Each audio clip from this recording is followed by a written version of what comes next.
presentation will be given by Minister Glenn Henry of the Earsight Gospel Music School at 138 Oak Street. And then after that, the Pledge of Allegiance of the flag of the City of Hampton Police Department. Will everybody stand please for invocation?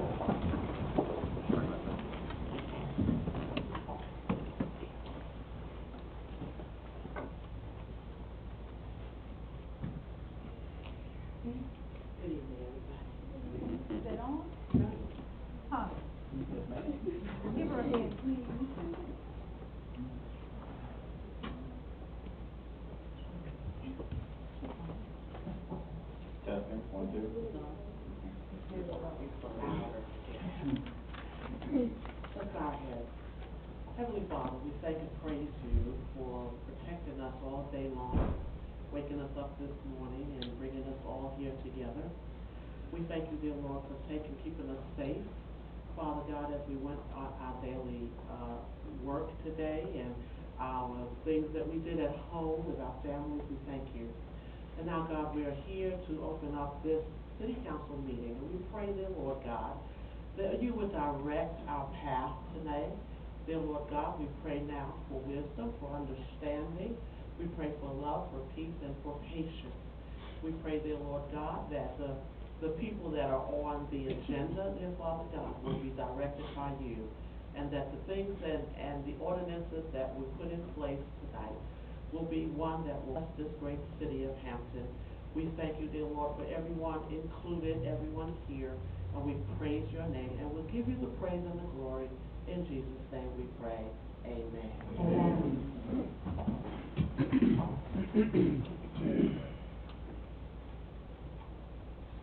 Pledge allegiance to the flag of the United States of America and to the republic for which it stands, one nation, under God, indivisible, with liberty and justice for all.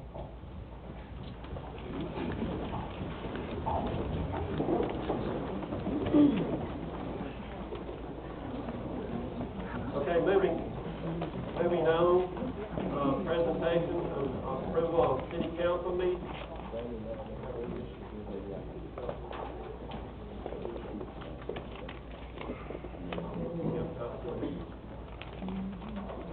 Mr. Mayor, we need to make an addition to our agenda for me. Okay, go ahead.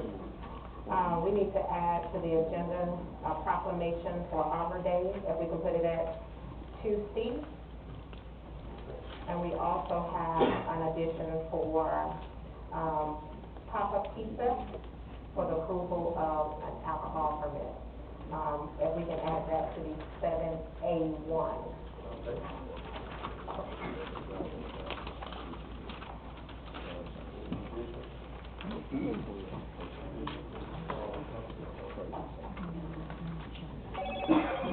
Mr. Mayor, we want to, if we can, move all of the committees to the front of the agenda and put them up at right before old business.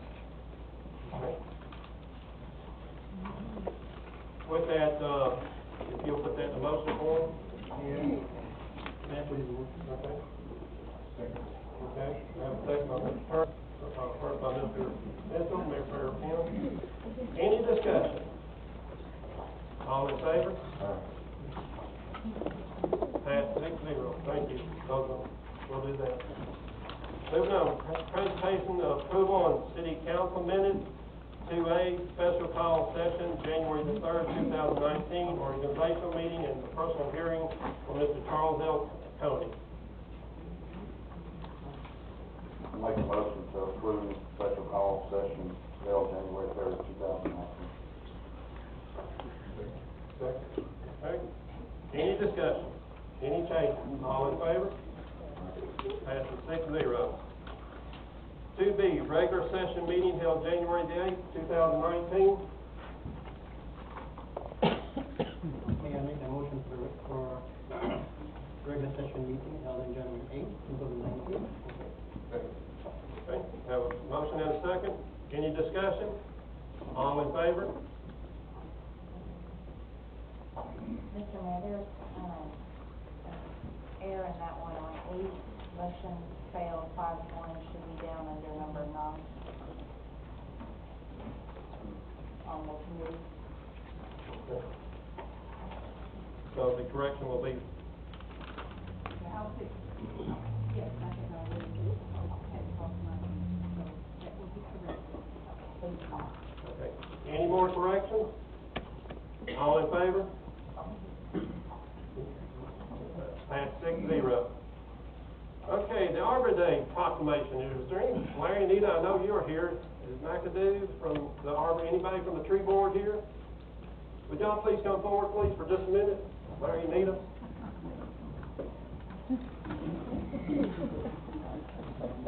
They thought they were gonna get out of being on the tree board.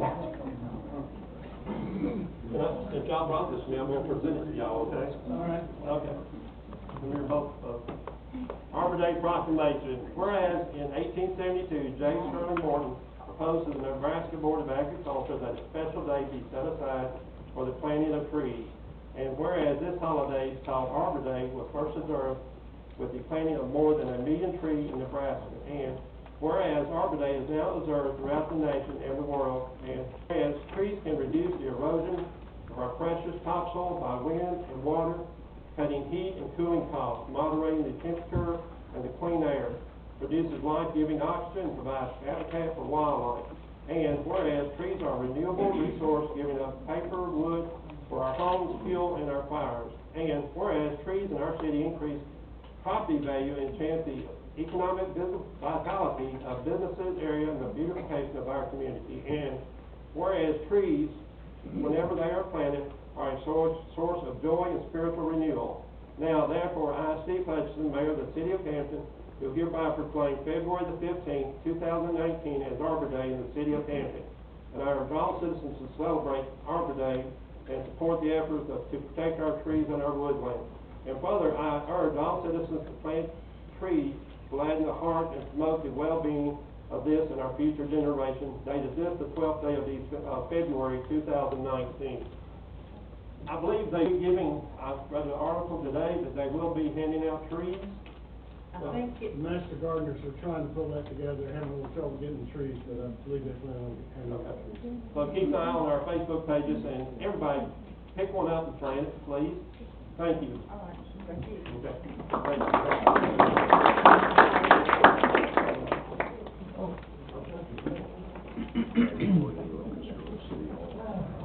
Swearing the judge next, is correct?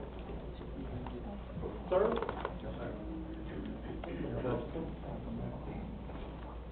Give this mic with it.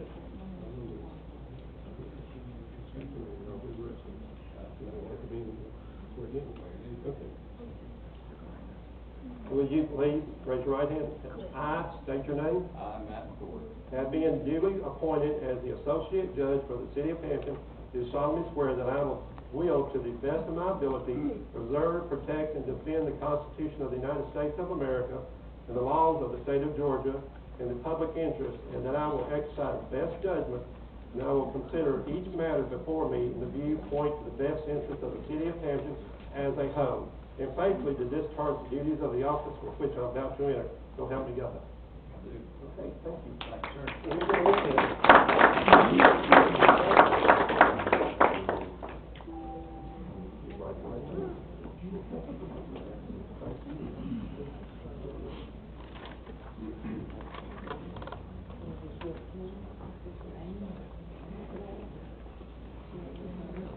I will ask you to address these citizens here and tell a little bit about yourself, if you will. Sure.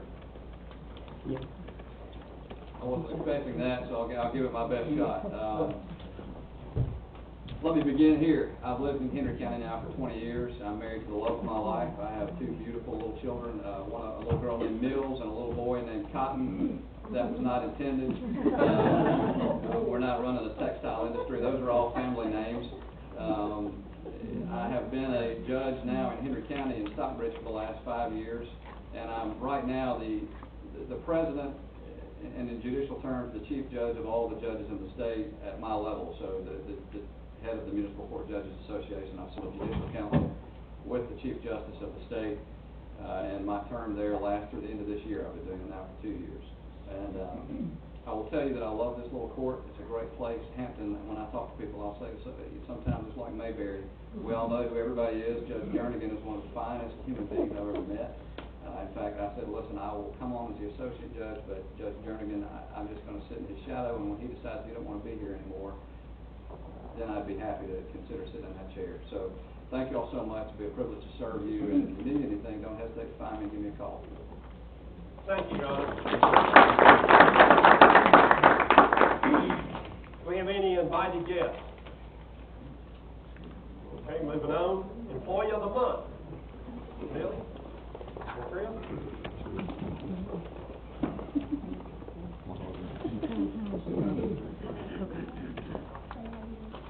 Mayor, members of council, and residents of Hampton, good evening. Good evening. So the Employee Recognition Program distinguishes employees who perform above and beyond the expectations of their job and with a superior level of integrity. Recipients are selected based on criteria such as employees that are highly engaged and committed to the mission and values of the city of Hampton. Employees that display a can-do attitude and go the extra mile. Employees that adapt and embrace change and look for ways to reinvent and develop themselves while continuing to provide a high level of value and commitment to the city of Hampton. Individuals that function in a spirit of collaboration with other employees and residents. And employees displaying a high level of personal accountability and are always looking to be part of the solution for a greater good. I will invite our Director of Finance, Millie Shaw, to present the next Employee Recognition Award. Yeah, we will. Good evening, everybody. So, Employee of the Month for month of October 2018, is one of my own, and I'm very proud to have one of my own up here. Carol Baker has been with the City of Hampton since September 15th of 2008, and she has been part of our utility department since then, and we are very proud of her. She is the Employee of the Month for the month of October, and I'm going to read a few things as to what makes her the Employee of the Month. Carol has been a valuable asset during our past few months of transition. She is to be commended for cooperating with her team members during the very stressful time of power outage, customer frustration, and even system malfunction. Carol has demonstrated eagerness to learn new tasks, expanding her roles as an account and payroll backup, resources for becoming an intern. Carol goes above and beyond her normal job activities and understands the customer's needs. And that has been, a plus for us because there's utility times and past due cutoff times, we get bombarded with phone calls and late payment, people coming at the last minute to pay, utilities. And she has been outstanding, and we definitely want to commend her for those 3 months where she went above and beyond. And of course, she continues to be an asset for me. She is one of my best, and I'm glad to have her, and I'm very proud to have her.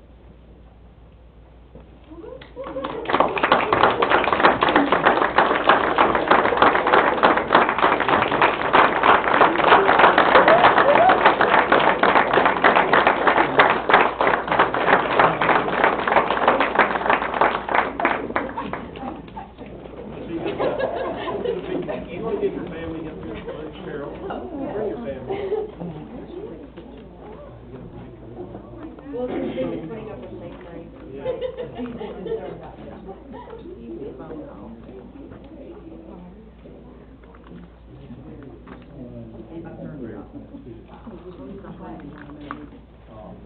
Your plan, I'll be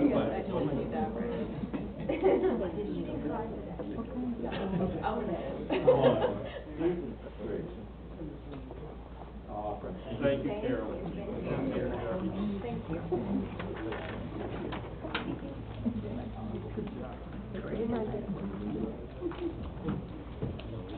Not for today.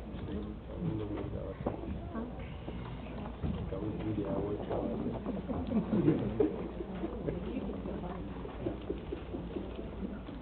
this is after this is the committee update and departments update. So we will start with our departments, and the first one will be our update from our Economic Development Director, Dr. Bumpus.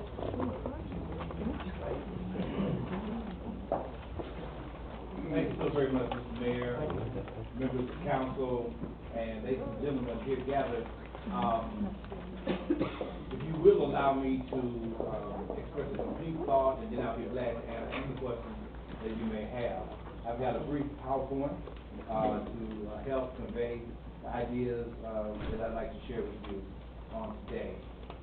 I'd first like to begin with the renaming of the old Fortson Library to the Catherine S. Williams Community Center at the Fortson Library, and we proposed a date for dedication of that, February the 28th, Thursday, February 28th at 10 a.m.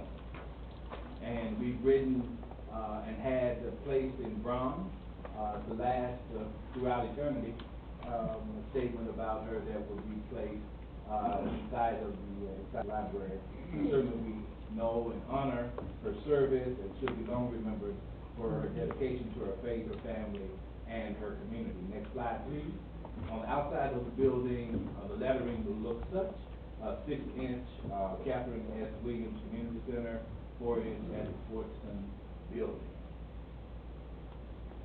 We also have the renaming of the Depot Park in honor of Terry F. Jones. And the plaque that's being prepared to be dedicated in his honor reads thusly. The only addition there, it reads here, Terry F. Jones Depot Park, dedicated in honor of Terry F. Jones, Downtown Development Chairman, 2003-2006, who conceived, designed, and constructed this park for the citizens of the city of Hampton. And we'll add the date of February the 13th, 2019 to that plaque, and it will be dedicated, offering, or suggesting Tuesday, February 26th at 10 a.m. in Cannon Park. That's a suggestion. All right? Next slide, please. Coming up on February 21st, the 2019 Hauler Parade, we have two distinguished honorees this year. The Hampton Speed Lane honorees are Anna Tay and Dale Earnhardt Senior. And the advertisement for that event is going out, and you'll be hearing the advertisement on the radio station and throughout social media. On the same day, our mayor is hosting the Henry County Municipal Association, and all of our council members are certainly invited. Our staff are expected to be there. Members of council staff and youth council will serve as facilitators. Our mayor will host that event. And we've invited our team members from across Henry County to come and be a part of the Hall of Parade, as well as the reception on the front part of the meet and greet as a part of the event, and then the dinner will start at 7 p.m. Next slide, please. Yes, would you please come and join me? Michelle and Tracy, are owners of Rutabaga, and they're providing leadership for us for the Yellow Pollen Street Festival, which will take place on March the 16th of this year here in downtown Hampton. And Ivan has passed out to you the memorandum of understanding between the City of Hampton and the Hampton Business and Merchants Association. What they're asking us for this year is to block the city streets, and those streets are named there, use of the city stage and sound system, barricades along East Main Street, the use of courtesy police officers and city workers, trash receptacle set up and clean up, event set up Friday, March 15th after 4 p.m., and then the use of our golf carts as well. We've estimated an in-kind cost of $1,496. for this event. It's the mainstay for our community. I believe this is the 11th annual event, this year. And ladies, did you want to share anything with council? Go ahead. Council, do you have any questions? That's unusual. My burnout. And also, since they're standing, they're providing dessert for us, for the, Henry County Municipal Association. Yes, ma'am. I just want to tell the ladies, thank you for taking this on. I did this festival before in the past, and it's a lot of work, and it's a great event for the community. Thank Thank you. you. Next slide, please. Mr. Mayor, last time I was before you, I asked that you would assign three steering committee members to work with us to host a Hampton-based celebration for the Martin Luther King Jr. Day celebration, January 20th, 2020.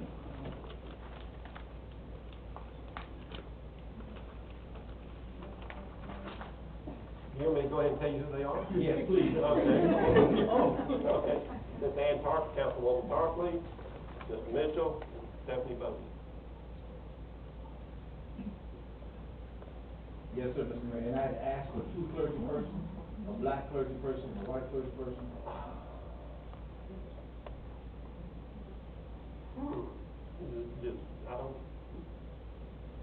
I would, Pastor Craig McAdams from Hampton First Baptist Church would be one. Pastor who? Okay, I don't know what it is. Pastor Beard.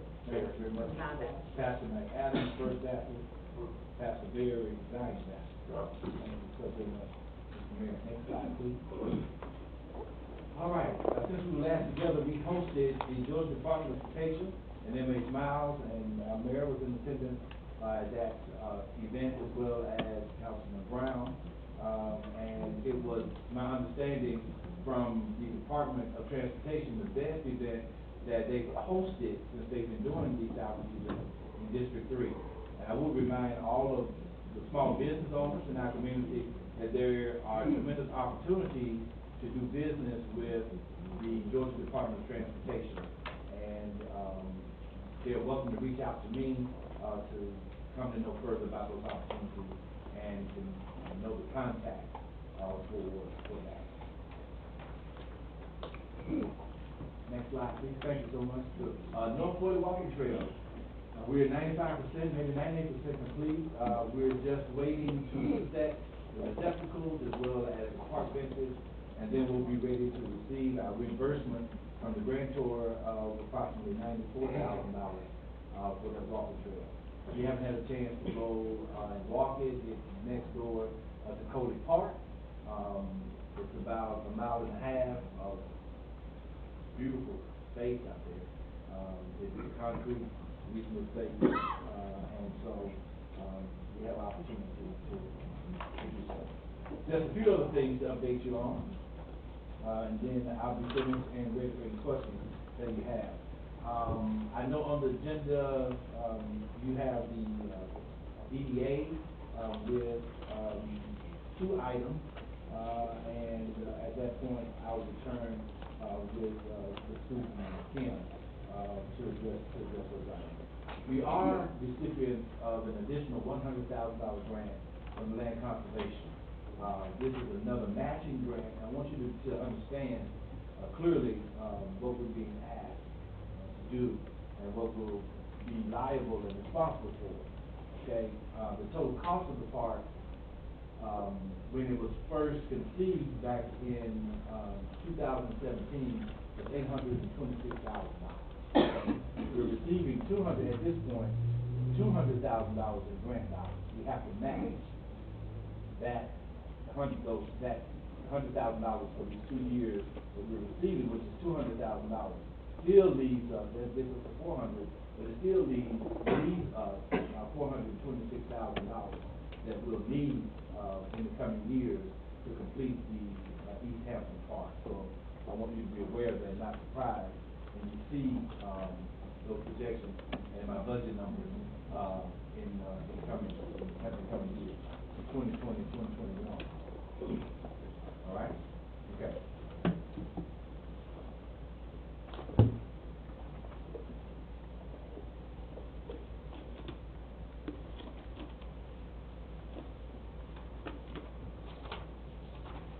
All right, that's all I have. Okay, At the present time, any questions you have? Any Yes. questions from any council member? I just have one question. Yes, ma'am. I wanted to know if, with the park, I know we had a preliminary drawing or sketch of the design of the park. Yes. Have we did, any phasing in regards to letting us know how far this $400,000 is going to take us? Yes, ma'am. They gets us through phase 2, and that gets the phase, graded. It gets, some park benches, restrooms, and pavilion, and some playgrounds. Any more questions?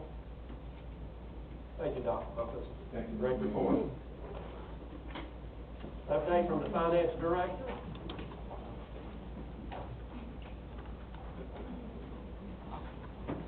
Good evening. Good evening. So I wanted to go over, preliminary financials for, the closing of 2019, and also wanted to give you, update on 2019 as well. Hold on, 2018. Yeah, so, you know, FY and then into so as of right now, we will be adding, this is preliminary, and then $196,000 to our fund balance, for the last year. I have finished my first audit. I need to do 2 more audits, and I will give you final numbers once I have that. I do want to, point out that even though we're adding $196,000 to our fund balance, we were over budget in expenses by $192,000. And I was gonna go over the 2 departments that were over, one department that was over budget and, what makes us over budget. Okay, so, the over budget is in the Main Street department, that was before Dr. Gomes got here. And the 2 areas that I wanted to go over, one is, the zoning and, the zoning grant that we have received. It was for $96,000. Unfortunately, last year when we did the budget, we did budget the revenue portion, but not the expense portion. So therefore, our total overall expense for that zoning update was $120,000, which we spent last year, and we had not budgeted the expense portion, only the revenue portion. So that was one area, and the second area was the trail. We also had budgeted for the grant portion of it, but we did not budget for the expense portion. The expense portion was only budgeted at $28,000. We should have ideally budgeted for $30,000. So those are the 2 reasons why we were over budget, mainly. Those are the 2 main reasons why we were over budget in that department. There were only the 2 departments that were over budget, one was council, one was mayor. All the other departments were within their budget. And do you have any questions for 2018?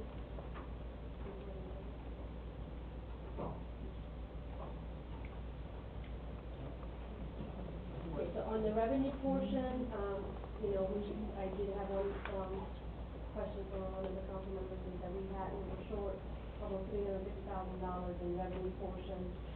That is the intergovernmental grant. We did not receive the grant dollars by December 31st. So therefore, we cannot recognize it as last year's revenue. We will have to recognize the revenue when we receive it this year. So we spent the money this year. Spent the money last year, but we haven't received it. No, we have not, because most of the grants are, after we finish the project, we submit our expenses and then we get reimbursed.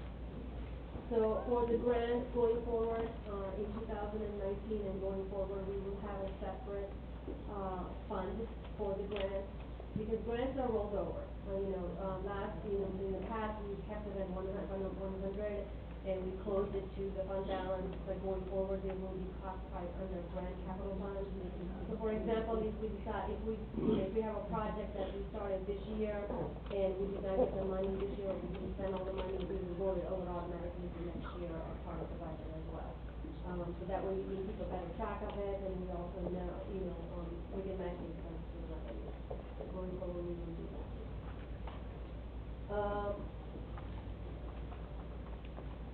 2019, I only have one change in 2019 after I did hand out, the reports to you. Under the city manager, the actual expenses is listed at $104,000. The actual is in the city manager's budget is only $25,000. There was an insurance for workers' comp that was posted to that particular department, which I have, reverted and posted to. Workers' comp gets divided among all the departments. The overall number is, still the same, which is I declassified them. Most of the departments are within the budget, except for one, which is the, youth council. There is no, what we do, when we do the budget reports, we said, okay, how much should we, how percentage of the budget we should use, we should use 25% of the budget as of December 31st, and most departments work within that budget, except for youth council, because most of their trips were in the beginning of the year, which is in October. They still have a small balance remaining. But, do you see any other departments from below the budget? Can you tell me one more time, what was the figure for the city manager? 25,950. 25,900? That's what was that. That's how much we spent so far. 25,900, I'm sorry. 950. And the budget was what?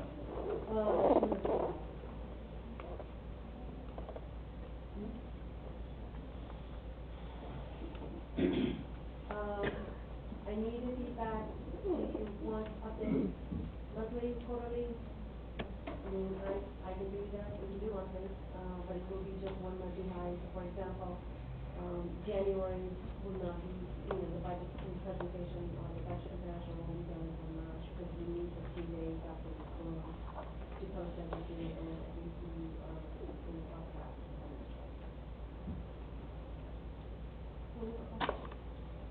Any questions, any more questions from council? Go ahead. For now, I would like them monthly. Monthly. Thank you. Any more questions? Thank you, ma'am. Update from Public Works Director John Spraggins.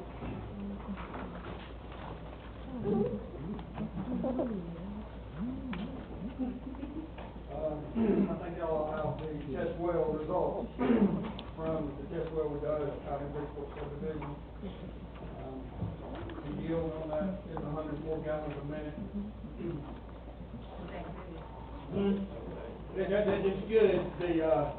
There's an issue with, iron in it, and we're at the stage now, we're deciding if the study's being done, if it can be, the iron can be removed with filtration, or if it's something like chemicals. And this could determine whether we're going to get the payback on this well that we expect, because the filtration may cost more than what it's worth, the payback on it. The street survey has been done, it's complete. The survey itself is complete. We're waiting now on, they're in the quality assessment, quality control stage, and they're asking me to give them the budget numbers that we have for that, so they can put the money in for the road, the most money, but most bang for our buck with the money we have. We will be receiving that report within the next week and a half. Talked to the guy today, and that's what he is wanting now.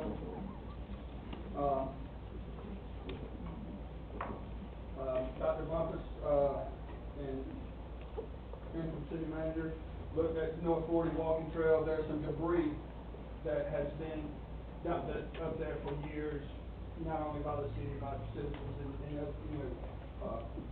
yard debris, chips and concrete and stuff like that. We have Millie asked me to find, Melissa asked me to find a place to dump that. I have found a place to put the tree trimmings, the chippings. I do not have anywhere to put the the concrete, so that will be an expense we have to pay to have it hauled off. There is also the roadway up there that we can spread out to make more of a parking lot area with that, so. But I think that's about it.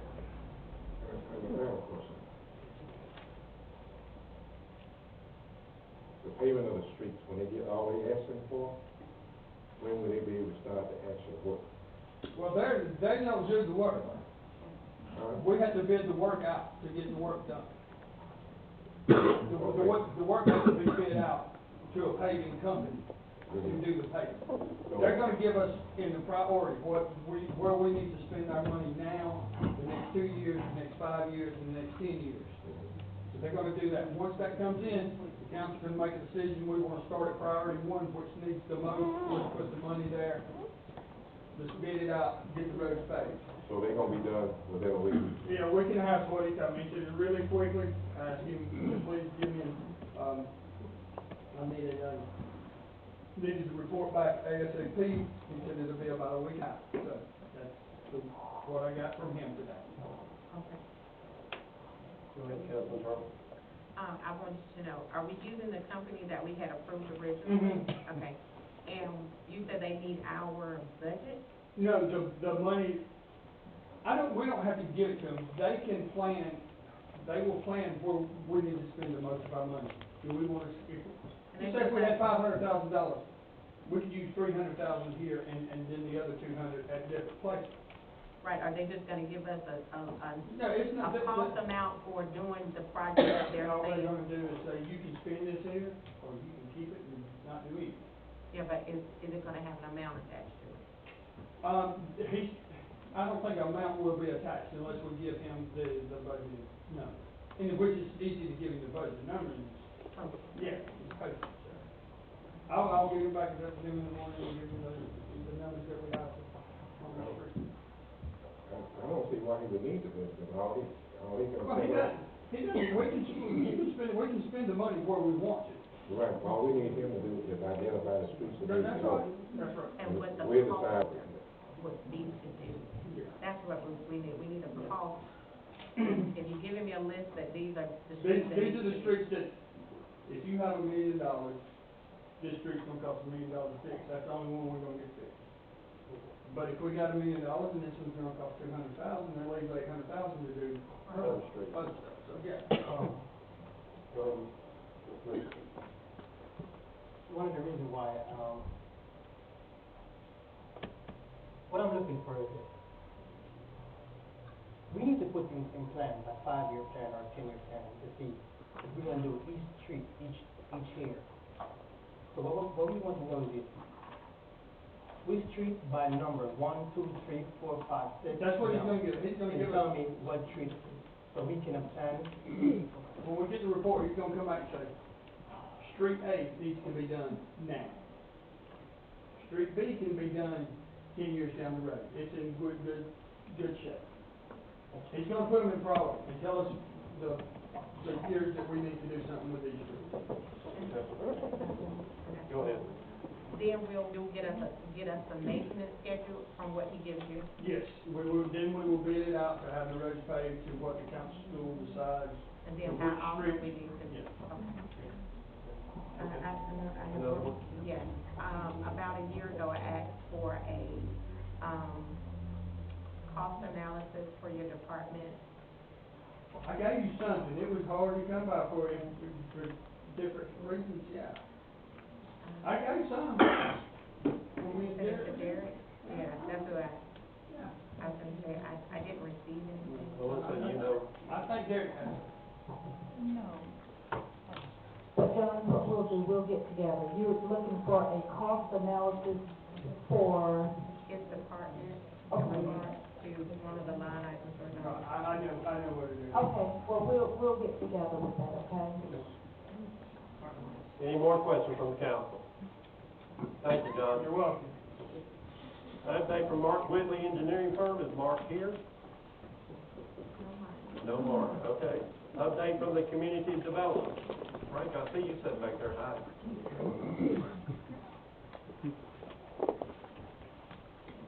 Good evening, council members. Good evening. Regarding Mark's item, I believe Mark was here to update you on the West Main Street project. I can give you a little bit about that project. At this point, what I understand is that the project is at a stop because before they can start construction, they need to get easement from the property owner on that street. And they are not really, with reticent of providing that easement. And at this point, we are planning to set up a meeting, community meeting with those owners, and to try to address all their concerns with that regarding providing easement and make sure that they understand that community. And that those easements are going to be temporary, just to do the construction. So we are trying to get together with them and present to them so that they can get on board with this project. Update from community development, code enforcement. So far at this point, code enforcement has been, let's say, reactive. We only respond to, we only go on site to conduct inspection about code enforcement only when we receive call from somebody complaining about something. But I would like to be more proactive. So what I'm trying to do is trying to subdivide the city in areas that we can go and visit or go around like once a week or once every 2 weeks so that we can know what is going on and be more effective and come to code enforcement. Third update, Twin Depot. The contractor is still working on window repair. They have done the attic. I talked to him yesterday, and we're going to start tomorrow installing the rails and the rails and the iron rail for that.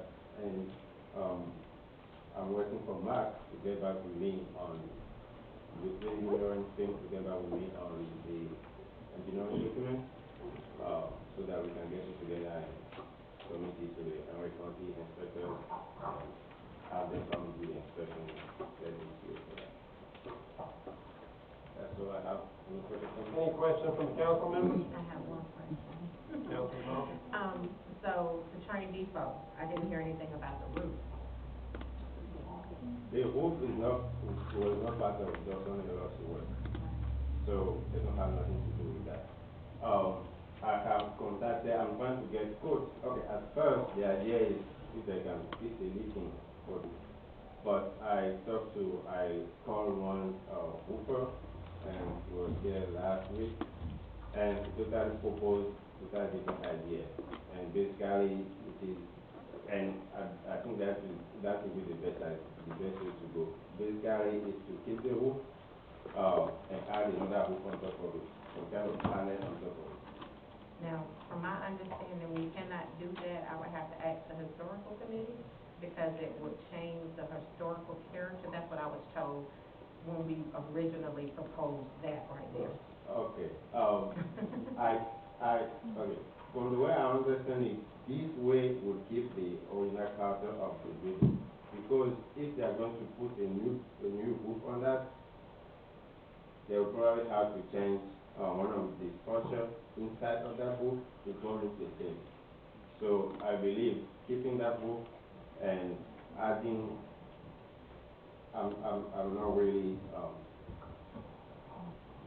know exactly how it's going to look, but the way they explained to me, I think that will be the best way. I mean, the roof will have the same color, the same appearance, but this is just somebody that came in and provided the idea.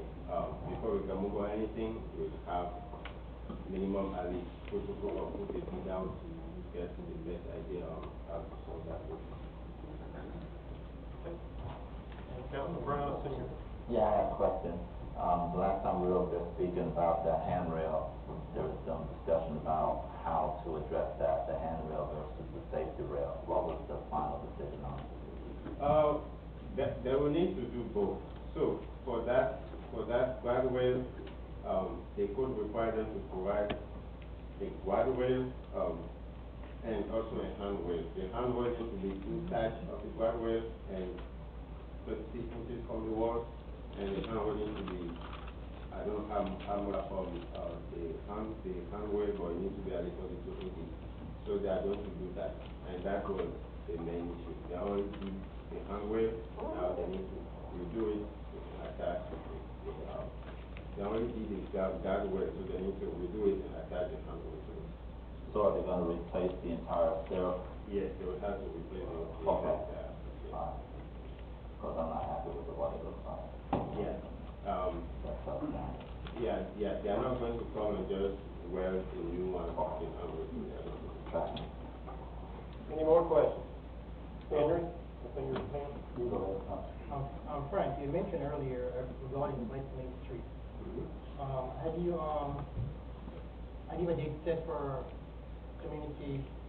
Yes, March 5th. The letter will be sent out tomorrow morning. Already stamped in the envelope, just need to post it. And second, how far is, how many, only West Main, or you could ride around to, Based on, the easement request that Matt sent me, the template of the easement that the owner needs to send, it's going to start from Caldwell to Oxford. It's not going to go only on that street. And on the letter we send out to the various, homeowner and a location, right? Yes, the letters are going to be sent to, the homeowner and the resident. So, based on usually, I found the owner address. If they don't live on that property, I send it to their address, and also I send it to the person living there, just to make sure that we cover everything. Go ahead. At this time, has the railroad signed off on this project? Have they agreed to do this, let us do this? I don't think so. Another thing, on the roof on the depot, are you gonna get maybe 2 or 3 people to actually look at it before we go into the process of trying to get bids to fix it, to make sure that everybody has that opinion? Yeah, that is it. Any more questions? Any? It is my understanding, It's my understanding that on the West Main Street project, we don't need the rail permission if we get the easement. Because we're gonna do the work on that side, we're not gonna expand. I think that is correct. I believe Mark will have provided more, in-depth updates on this, but I believe, if they wanted to do it on the side of the railroad, that's where they need to get, the railroad to sign up on it. But since we are on this side, we are not affecting their easement. We are trying to get it from the property owner on that side of the street.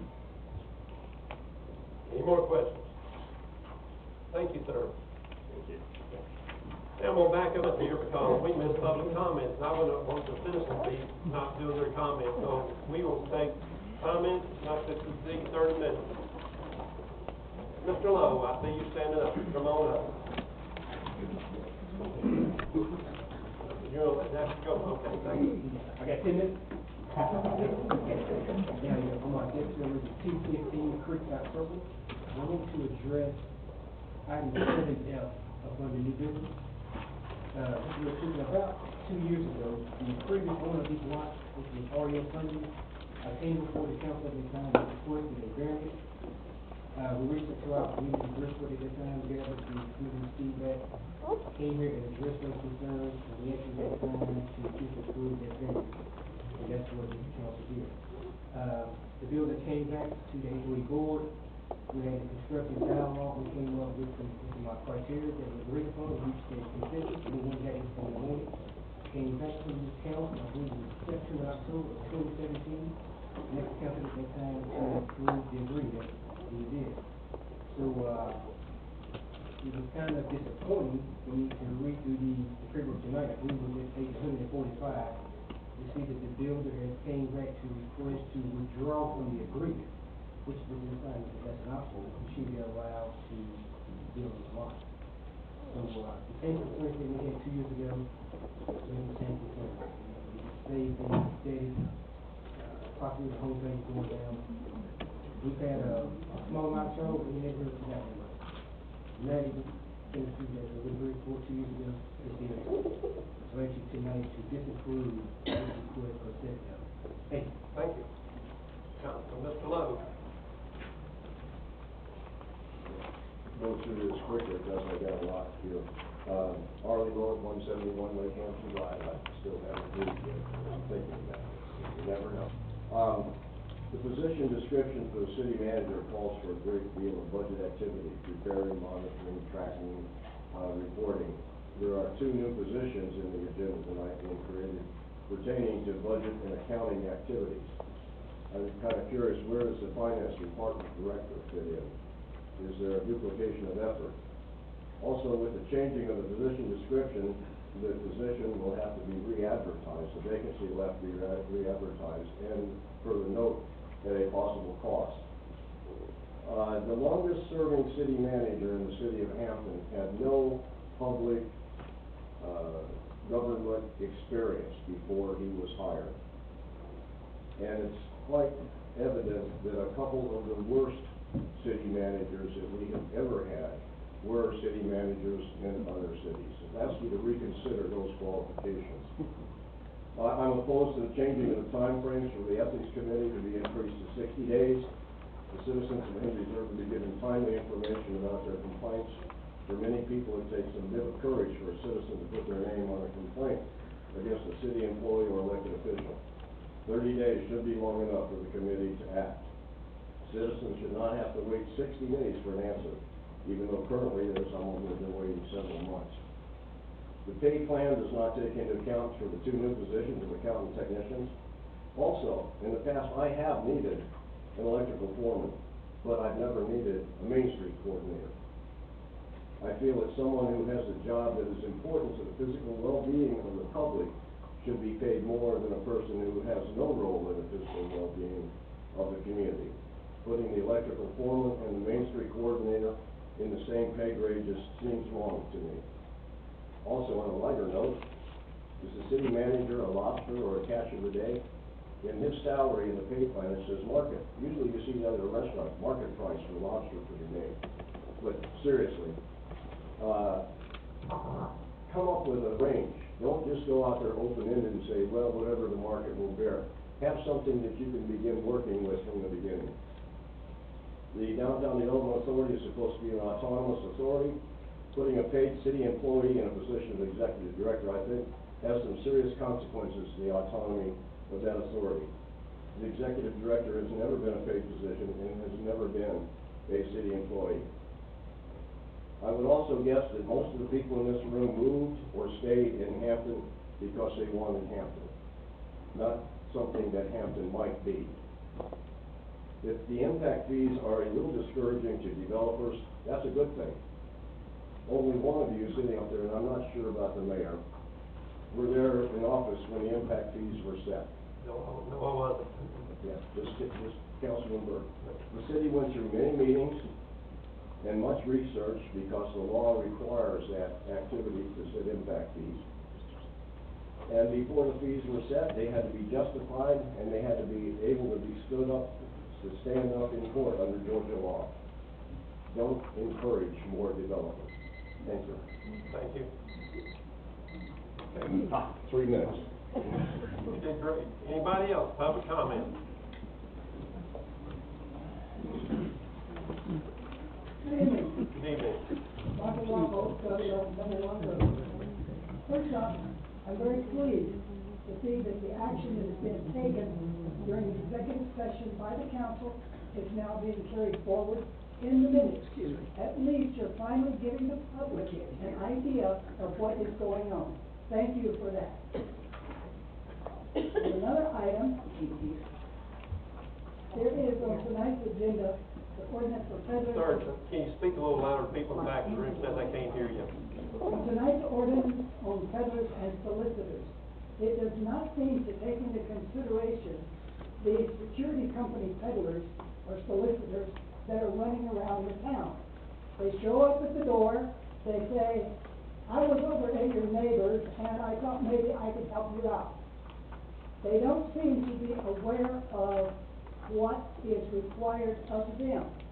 Looking through the ordinance, I can understand that, because it clearly says there is goods involved in peddling and in soliciting. It doesn't clearly state that this type of activity requires a permit. I would like to have you look at that, or maybe explain to me how it does, so that when they come knocking on my door, I can tell them, you're required to have a permit. Right now, I don't understand the fact. On another item, and I see on the agenda tonight, a request or consideration to expand the city boundary. Does this have anything to do with the county's initiative to develop a master plan for that 6,000 acres between I-75 and the unincorporated Hampton boundary, which I would like to know that the city, in some aspect or another, is going to get a hold of that and understand it and understand how it's going to affect us as a city. Thank you. Thank you, sir. Any more public comments? Any more public comments? If not, we'll close public comments at this time. Move forward. Under old business, 6A, consideration and action of distribution generation policy for the city of Hampton, approved reimbursement to participant in the solar panel. This was an agenda item presented by the electric committee. Councilman Byrd, I believe this is yours. Yeah, we met on this, and we talked with the, Herschel from EMC, which is our electrical provider that we purchase our electricity from, to try to get some kind of idea about how this should work. They do this on their system, which their system a good bit than ours. But, and it appears, and I'll let him get up and kind of explain this, that you don't really have a choice but to buy back this Herschel, electricity. can you come on forward, please, sir? It's required by the state that you have to do that. If somebody puts in solar panels, you have to do something with the power that they send back to the system. So if you can collaborate on that. The only thing that we would have to do would be to set the amount that we're gonna pay this individual for this power and what the administration fee will be each month for doing this.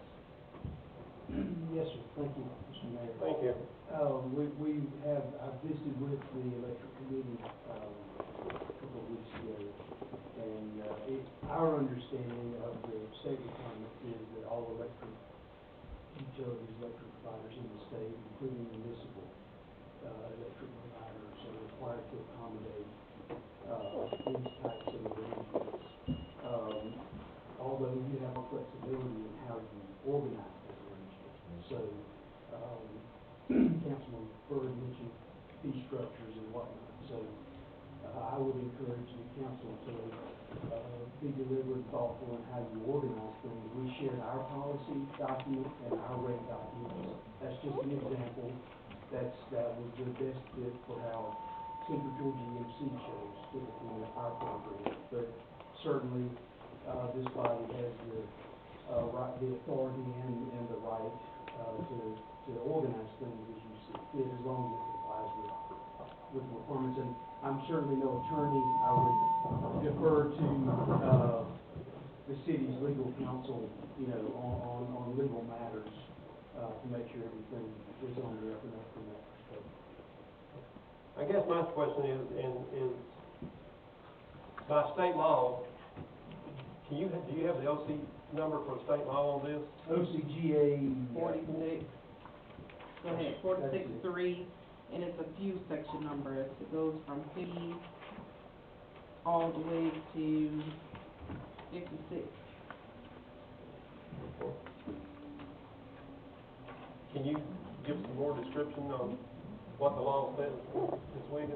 No, not at this time. I will say that I did look over the policy that was presented.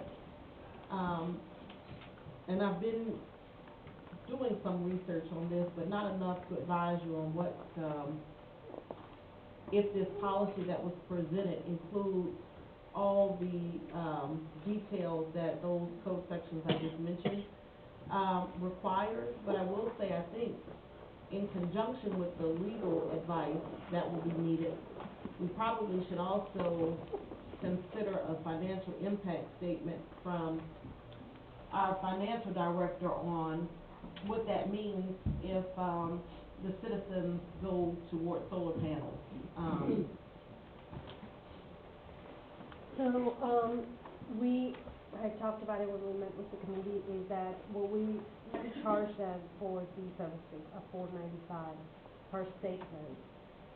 And then, we would adjust, we would record the bill and then we would adjust it for the buyback. But we would have to, because we only have one customer right now, we have to manually adjust. If we get more than, 15, 20, we will, contact our, our provider, our software provider, and see if they can maybe adjust it, automatically. Mr. Mayor, one other thing maybe to help with your consideration, at the very end of this act, it's in section 56, there is a limitation. The state law has a limitation on how much you must accommodate. So I think once you punch through those numbers, you might find that the impact may not be as large as you imagine. I have a question, I know it's gonna pop up because I know it's coming. We don't have to get it. This electricity coming back to you, is that correct?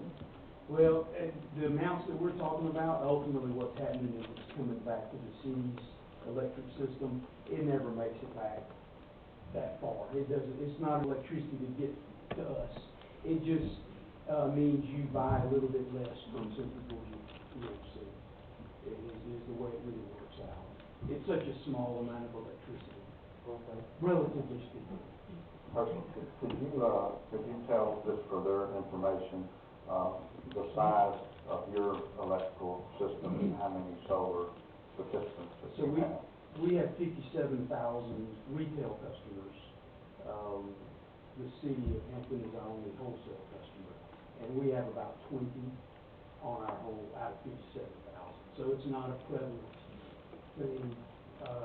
Honestly, I think the payback really doesn't normally work out when folks are sitting and trying to work through the numbers for themselves. I just have one question. I just want to make sure I understand what you're saying in regards to coming back to us. So are you saying that we get to resell the power that they send to us? Is that what you're saying to me, or? Yes. So this interconnection, is if it flows back to the city's system, that is energy that flows to another customer on your system. That's exactly like a solar panel. Councilman Brown? Yeah, I have a question, a couple questions. I don't know how much of this customer that we're talking about how much energy are they putting back on our system? At the time, it was 13,1316, which come out to about around $120, $120 some dollars. For how long? Over that amount of time. And that's over how many months? 14? Yeah, since November 2017. So 14 months, $100. $120, yeah.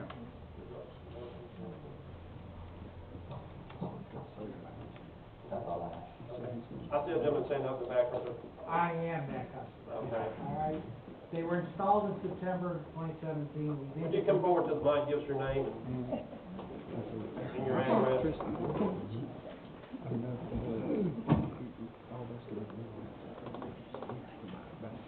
Line 141 Preston. Okay. They were installed third week of September 2017. The meter didn't come till November 2017. Since then, we have generated 6.66 megawatts of power so far. 10,000 pounds CO2 and all that, you know, all that happy stuff. I could stand up here and say I did it to save the planet, but I'd be lying to you. I did it to cut my electric bill down. My summer electric bills are probably half of what they were before. Now, as an added bonus, you guys might be off the hook with me, because the house goes for sale in a month. But, I'm sure somebody's gonna look at those big things on the back of the house and say, what to do for you, and I'd like to be able to that answer. So, but it wasn't cheap. The payback, yeah, maybe not if we stayed there longer. But it has accomplished my main goal, which was cut my electric bill down. Now I don't care. I set the air at 65. Okay, thank you, sir.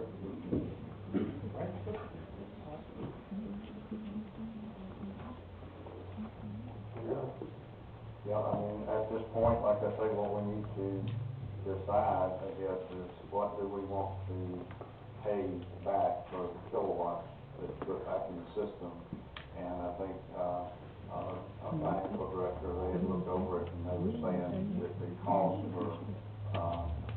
for the administration fee would be $4.95 a month. And then if we buy the power back for what we would be paying for it, if we didn't get the power from him, we would be buying it from EMC for 6.8 cents per kilowatt. So, I mean, my recommendation, I'm not sure if Mr. Turner has the same on that, be to buy it back for the 6.8 cents per kilowatt. And that figure is, I think, $122 or something for 1,800 kilowatts is what they put back into the system. Are you gonna put that in the form of a motion? I mean, I can if we're ready to do that. Yes, to refund, since the customer will be leaving the city, so I would recommend a refund opposed to a credit. Okay. Okay, go ahead, Henry. I'd like to make a motion that we set the buyback at 6.8 cents per kilowatt and $4.95 administrative fee, but I'm thinking that on that particular item, that it should be only $4.95 because we haven't done anything with it since they originally started sending the power. So that would be my motion to do that. I'll second that motion. Okay. Can we just specify that it's for this customer? $122. Yes. Thank you. Actually, that would be $117.77. $117.77. Okay. So I just, Any more discussion? Go ahead, Ann. So this is not a policy that we're doing, we're just doing the refund or the buyback from this customer at this time, and then we're gonna get a drafted policy for the city of Hampton with the 6.8 that Mr. Byrd just quoted, because this is Central Georgia EMC policy that I'm looking at. My understanding that Mr. Byrd was doing it for this customer, not citywide, am I right? Right, well, we don't, I mean, unless we have a ordinance or a policy that we can adopt, we haven't decided that. Right. But this, I'm just saying, this was what we need to put, I feel like 6.8 cents per kilowatt on that policy at $4.95 for the administrative fees in that policy. Right, right. So we're gonna refund the customer $117.77, is that correct? Absolutely. Councilman, we're gonna do going forward, this customer has been calling us for about a month regarding this refund. We wanted to go ahead and take care of that. Staff's gonna get together, finance, myself, and we're gonna come up with a policy, because if this is something that we're going to be offering, we're gonna educate ourselves on it, put some pamphlets together. We're gonna bring ourselves up to speed. Okay? I have a motion and a second. Any more discussion? All in favor? Pass 6-0. Sir, we will be refunding you $117.77. Thank you. Thank you. Now, 6B, discussion on amending the code of ordinance regarding the number of chickens allowed within the city limits. And this is a discussion item only. Councilman Bodie. As some know that we're here, my daughter's involved in 4-H, and she became and did a presentation in December on this. At the time, we were going by what she had been told, and what we thought the city was going by was that anyone in the city could have 4 chickens. As Ms. Wiggins went to write up a new ordinance for us to look at, she found that wasn't right, what we've been going by, so she was gonna tell us more on what she found the county said, so we can decide, you all can decide what you wanna do before it comes to us. Well, yes, that's true, Ms. Bodie. Karen did an excellent job with her presentation, and I'm not sure where the disconnect occurred, but what's on the book currently is section 67-100 of our city code. And that provides that, livestock, farm animal files can only be kept within the RA zoning district. So that's a residential zoning district. And you must have a minimum lot area of 3 acres. It goes on further to say that any structure that houses the livestock must be located within a minimum of 100 feet from the property line. The proposed amendment that you heard about in December in connection with the 4-H project would have allowed any property can have 4 hens without any consideration of the acre size of a lot or the zoning classification of the particular lot. It went on further to say that 1 acre can have 6 hens, and if you have 1.25 acres, you can have 10 hens and a rooster. So that translates to that no matter the acres in any residential zone property, you can have 4 hens. And that to have 6 hens, you have to have a minimum of an acre, so you get 2 extra, right? And then after an acre, a quarter of an acre gets you another 4 hens. So what that does is drastically changes what's on the books, right? Because you've now reduced the lot size from 3 acres to 0, to have 4 hens. You know, in some of our residential zoning, 100-foot setback couldn't happen for a corral or some pen or a structure to house the hens, the chickens, the farm animals. And so it made it difficult to draft a amendment that would have accomplished what was presented that wouldn't have drastically changed the ordinance you already have on the books. And so rather than drafting an ordinance, I contacted Ms. Bodie and yourself, Mayor, to let you know about the discrepancy, so you guys can have a conversation about what you want to allow in the city. And obviously, Karen didn't do this to hurt the chickens, so it was a great surprise, because a lot of people do have 4 hens and stuff with it, so she don't want to go tell those people they can't have the chickens. So, Okay. it's, We're open here for discussions on the council at this time. I know Mr. Byrd told me that it came up years ago about putting something on the books, and it never came up on this, so I don't know. We never did adopt it. But we do have an ordinance on the book, is my understanding, is that correct, Wiggins? Yes. What's that ordinance? The one I just read to you about keeping and raising livestock. Yes, ma'am. Yes, I'm just getting, it looks like it's, section 67-100, which wasn't impacted,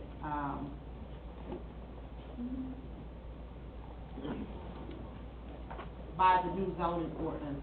It stayed the same. So, you gotta decide what you wanna do. Well, that's up to my council to decide at this point. We need to Or start having a conversation. start having a conversation about this. Stephanie, Councilman Bodie, what's your recommendations? Y'all, if you all approve her having a rooster, I gotta buy a rooster, so I can I ask a question? Go ahead. Mr. Byrd, can you recall if, you said that it came up years ago, was there any opposition to having check-ins, or? No, we didn't, I mean, I think that somebody had gotten some and had some, and somebody, they just talked about it. We just never did address it, never did do anything with it to change anything. The one question I would have is, if you have a subdivision that has, covenants, so that would block all that. If the covenant says that you're not allowed to have that in the subdivision, then that can't happen. I'm assuming that's right. I agree. Yes, I know a couple of subdivisions have the law, can't have it, so.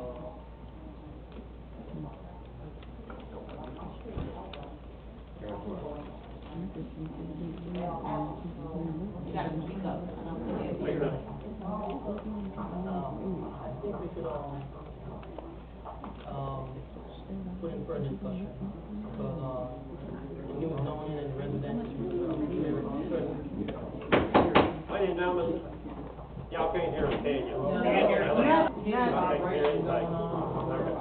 Singing. I think we should, put an ordinance this time, due to, there's a lot of things going on right now in the subdivision, the law, they have a hard. That's too loud. They have a bylaw that stated that they can't have it there. So if we, approve this, as per instruction, then, that's that them as well.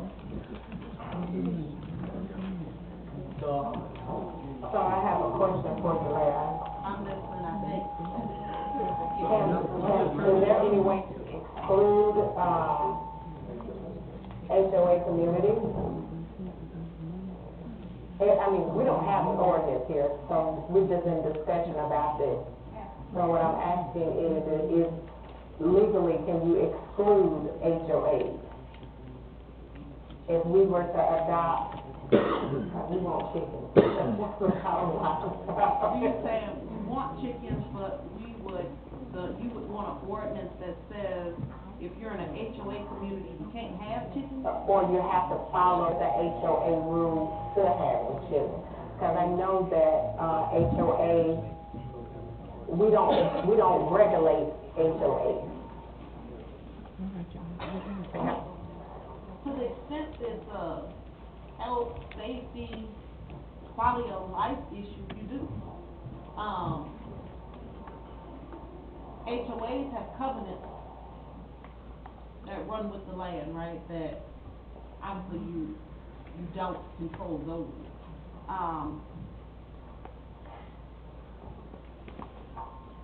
I think if you're trying to, I would not exclude HOA communities. Okay. You can do it based on, like we have now, acreage or, different ways you can approach it that they may be excluded because they don't meet those criteria, but not the, if you're in an HOA, then you don't, I wouldn't do it that way. So I have a question. Go ahead, Councilman Brown. So currently, it says that you have to have 3 acres 3 acres. in Yes. order to have livestock. That's right.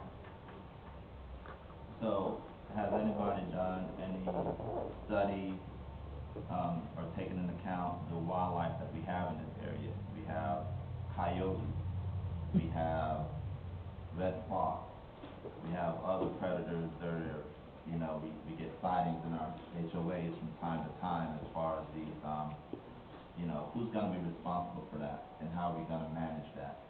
Is that something that we're gonna have to get code enforcement involved in?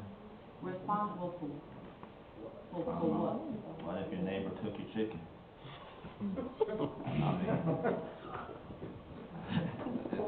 I mean, chicken aren't gonna stay in their yard, they're gonna go wherever they roam. Which I think is why your ordinance provided for such a large acreage.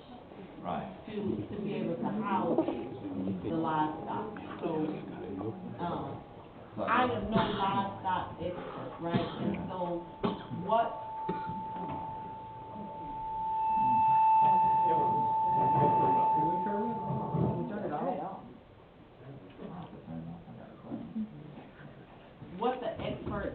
say about what is an appropriate acreage or lot size for chickens to live comfortably and, you know, you don't have any, abuse issues, right? I don't know what that is. Obviously I could do that research, but, I think, yes, going to committee probably is the That's best what I'm idea. fixing to do. Yeah, I believe that falls on the Community Development Committee. Is that where that falls? We're going to Mr. Mitchell. Please, y'all get all the facts, figures, all the information and everything, report back. I will put this off so thanks to give you some time. What a good yeah. Thank you. Review it, we're moving on. Review and approve the city manager's job description, revision 2. Agenda item requested by Councilman Ann Tarpley. Yes, Mr. Mayor. Go ahead. Feedback. Don't do that. That's the worst thing you could do. Speaking into it like that. It'll relay it. It'll be so loud it'll come through your mic and it'll start that echo. Gotcha. Okay. So I asked that the city manager's job description be put on the agenda because I felt like when looking at our approval on last month, we limited ourselves in regards to our applicant pool. And because we didn't give any other options in regards to education. So I asked the city manager if she would look into it. I believe she's reached out to the HR director and she did some research on how it would normally be did. And Chris, thank you.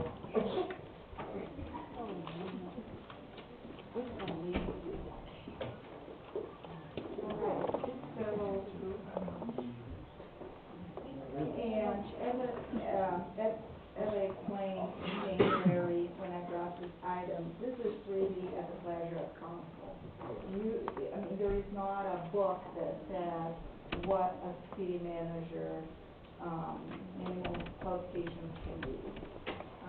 I looked, when I put together, and believe me, every time I bring a job description for you, something I would recommend. If the memo has my name, I'm recommending, I'm not bringing something to you that I don't believe in. And I was approached with that question. So it's really at the pleasure of council.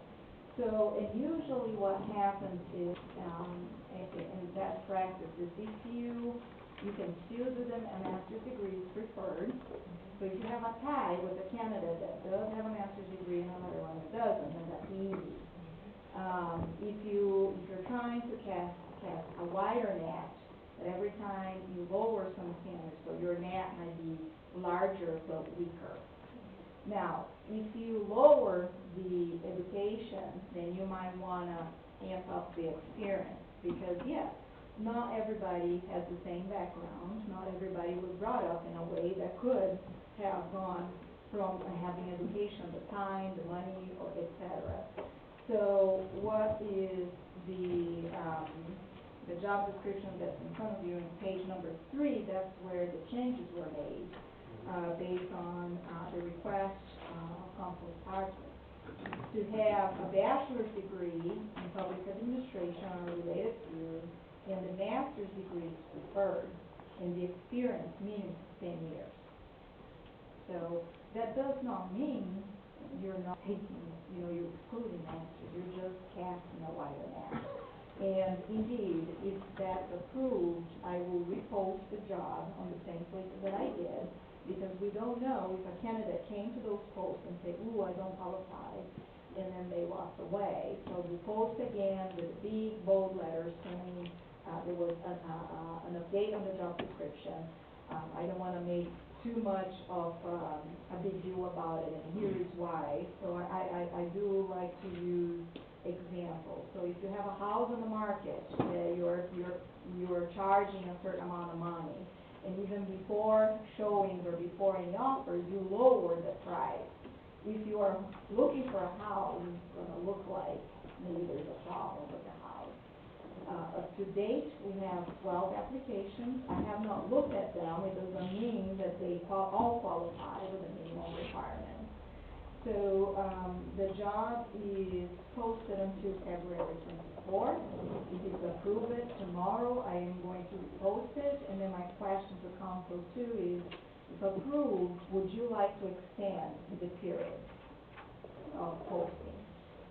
What date have we got on it ending now? 24th of February. If they approve this tonight, I will repost you tomorrow. will repost tomorrow, but you're not gonna kick out the ones that have already applied. Absolutely not, because as you said, no, No. if they say qualify or not qualify, actually you're just lowering the education, absolutely. Yeah. Any more questions?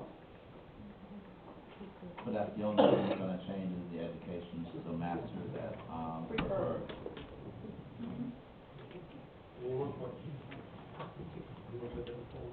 I make a motion that we approve the, new updated job description for the city manager to include, the bachelor's degree from the accredited college in public administration for related field and a master's degree preferred. Do I have a second? I'll second that. Any discussion?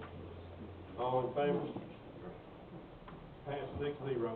So my next question is, would you like to change the February 24th, or would you like to extend I would it? say, yeah, February 24th, be closing day. And then we can always, at that point, we screen the applications, and if we don't have, a high level school, we can always, absolutely. But, Okay. Chris, you're also on the next, 6D, I'm gonna be here for a while. 6L. Okay. Consideration and action on resolution to approve additional revision to the city manager's job description, agenda, items presented by Human Resource Director. We just took care of that. We just took care of that. Okay, 6E, consideration and action on resolution approving the following job description. Number 1 is account technician, number 2 is account technician 2, number 3 is customer service representative, and number 4 is a Main Street coordinator, and number 5 is police officer. Item agenda submitted by our human resources. yes. Boy, Yes, everybody- yes, I have a team, while I'm the presenter, so I do have the team here just in case if you need, if you have any questions. So, as you know, one of my goals for this year is to revise and update all of the city job descriptions. And as the code asks, to bring to council for approval, and so that's what we're here. And, it's a very involved process. I'm not the only one that I'm writing it. The process starts with our job evaluation, that if we do have an incumbent staff, they are going to do their piece to tell us what their jobs are, and then it will go to the department director to make sure that those are in alignment to what their needs, and then at the end, it comes to HR, so it put everything together and we bring it to council. So it's a very involved process. It's not a one person doing it. And the reason we do this is we want the perspective from the person that's doing the work, the department head that's supervising the work, HR, just make sure all of the legal and best practices are there, and to make sure we bring something presentable. So the job descriptions, they summarize most important features of the job. It includes details about their tasks, their knowledge, skills, and abilities. Their responsibilities, their reporting structure, and their expectations. A well-written job description displays the organization's commitment to professionalism and serves important purposes, including a job evaluation, selection, recruitment, staff planning, succession planning, and training necessary, and performance appraisal. The success of an organization depends on the performance of its employees, and the job evaluation and the maintenance of they're important and critical tasks. So in collaborative effort, HR, police, finance, and economic development, we update a certain job description. So I want to reiterate, they're not new positions to to address a public concern. They are the positions that already exist, and they're already being performed with work, but the titles were not in alignment with the jobs that they're performing. So we want to make sure, in order to retain talent, and should we have a vacancy, we are really recruiting what the job entails and not what the title was from back in the day, okay? Okay. So those jobs, were evaluated and updated in alignment to best practices and the needs of the city, and also taking in consideration laws such as the Fair Labor Standards Act, the FLSA, to ensure that there are exempt or non-exempt positions, and the Americans with a Disability Act to include the working physical conditions. So the updated job descriptions are included in the packet for council review, and staff is looking for approval of the recommended revision. And to address another concern for public comment, the reason why the accountant 1 and 2 they're not in the pay plan is simply because they haven't been approved by council yet. As soon as they are, we are going to do what we call the point factor analysis. We don't arbitrarily and capriciously put people in a certain pay ranges. The value of the position, and when I say that is, and it's very difficult, you have to detach the person from the position. So the value of the position takes in consideration the minimum qualifications for training, education, decision-making level, supervisory level, and the impact on the decisions made by this person. That's what it makes the worth of the position. So then you have a number, and this number is plugged in on the pay plan. So that's why you might have jobs that are very different. You can have a public works job and a supporting job that are in the same pay plan, because the job works, whether if it's tangible, intangible, or something that the citizens can see or not because of supporting, that's how the job work is. So I myself, Dr. Bumpus, Director Shaw, and our, is that an acting chief? Did you got a Nobody wants that job. Well, the chief is watching us, so I just want to hear, he's probably screaming somewhere. So, is there any questions that we can answer? Can y'all hear in the back? So y'all understand what she's saying? Okay. Go ahead, Mr. Councilman Brown, you're first, go ahead. No, that's all. Okay. Councilman Mitchell? My concern about the accountant 1 and from the state. My understanding that what we're doing back there is changing over just the name, title, but not the money. I don't know yet, because I need to do the point factor analysis. Most likely no, but if there is, it is only fair to employees that there be aligned, because we are asking them to do the work. And if we're not paying for what the job is worth, we can be in big trouble. You cannot ask an administrative assistant to do a job of a Main Street coordinator just so you can pay a lower pay. Remember, we're asking for accounting technician 1 and a technician 2. We're not asking for an accountant 1 and accountant 2. Accountant 1 and accountant 2 will require a 4-year bachelor's degree in accounting. These two positions do not require a degree, only associate degree or the experience. So there is a big difference between being an accountant and being an accountant technician. The reason for the question is that when you change title, you change money. Not necessarily. No, it may not end up being that. I've come to that for your mention to me. Maybe, maybe not. Who explained to you? You just said maybe, maybe not. Well, I mean, we have to evaluate it, and I don't, the positions that were already there, the job descriptions that were already there, okay, like Tiffany, who left, who was doing payroll and accounts payable, was splitting that position up. She was at a lot higher salary than the 2 positions that are on there. So we're just shifting work and creating a streamline. And we're keeping that step, but there is a growth opportunity also within the department. And not everybody making the same money as a customer service representative is making the same money as somebody who's doing the billing for the utility and the one who's doing payroll. So we are, overall, the jobs were already there, the duties were already there, we're just moving, you know, the parts around and defining the job, so therefore I can get qualified people and pay what they should be getting paid. Because it may be that right now the customer service position that is open and is occupied, may be making way more than what an accounting technician should be getting paid. So that's what we're here to do, is we're trying to present you what we need, you know, provided the growth and provided what we need and what we're doing back there and reclassifying it. Now, you know, like I said, they may come back and say, no, what they're making is right, or no, they need to get maybe 5% more, or maybe they're already getting paid more than what they should be getting paid. Yeah. Because accounting technician position, not an accountant position. Correct. And that does not require a degree. And that's why when you look at the pay plan, even though the position might be higher, the pay plan and the ranges, they overlap. That's for the reason.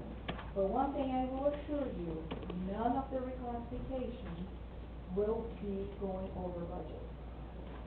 Councilman Brandon, Turner, Councilman Turner? And let me understand this, make sure I understand. Sure. What you're saying is that workload gonna dictate the pay and the time. It is no workload. Well, I'm just Because, thinking that. let me Whatever give you work, an I mean, example. if I'm doing the work of two people, I call that workload. But what I'm saying is, the work would dictate the pay. If you're doing the work, then you should get paid for what you're doing. Correct. So that's all this is. Yes. And one of the things, a very simple example is, and I faced this in my career many, many times, there are times where the workload, the same task, it's a lot. So a very simple example, if you have a task that staple one piece of paper, you get X amount of dollars.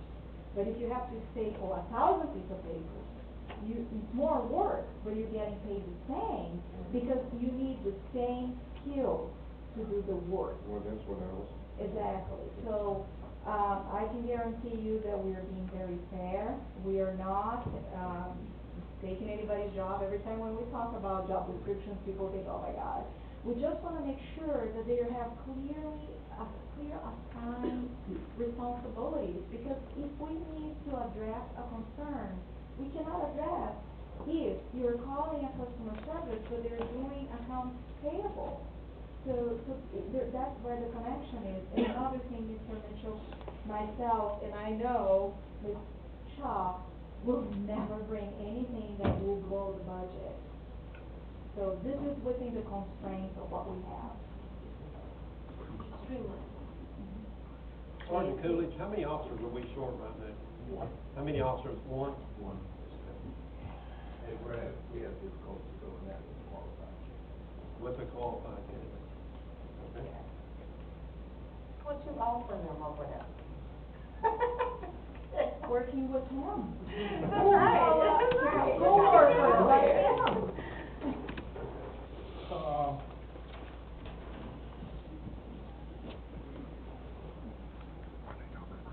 I'm very concerned about budgets.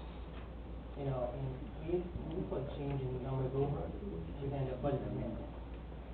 We are not amending the budget. We've been up and when you change something over, you evaluate the position, and the workload is given right here.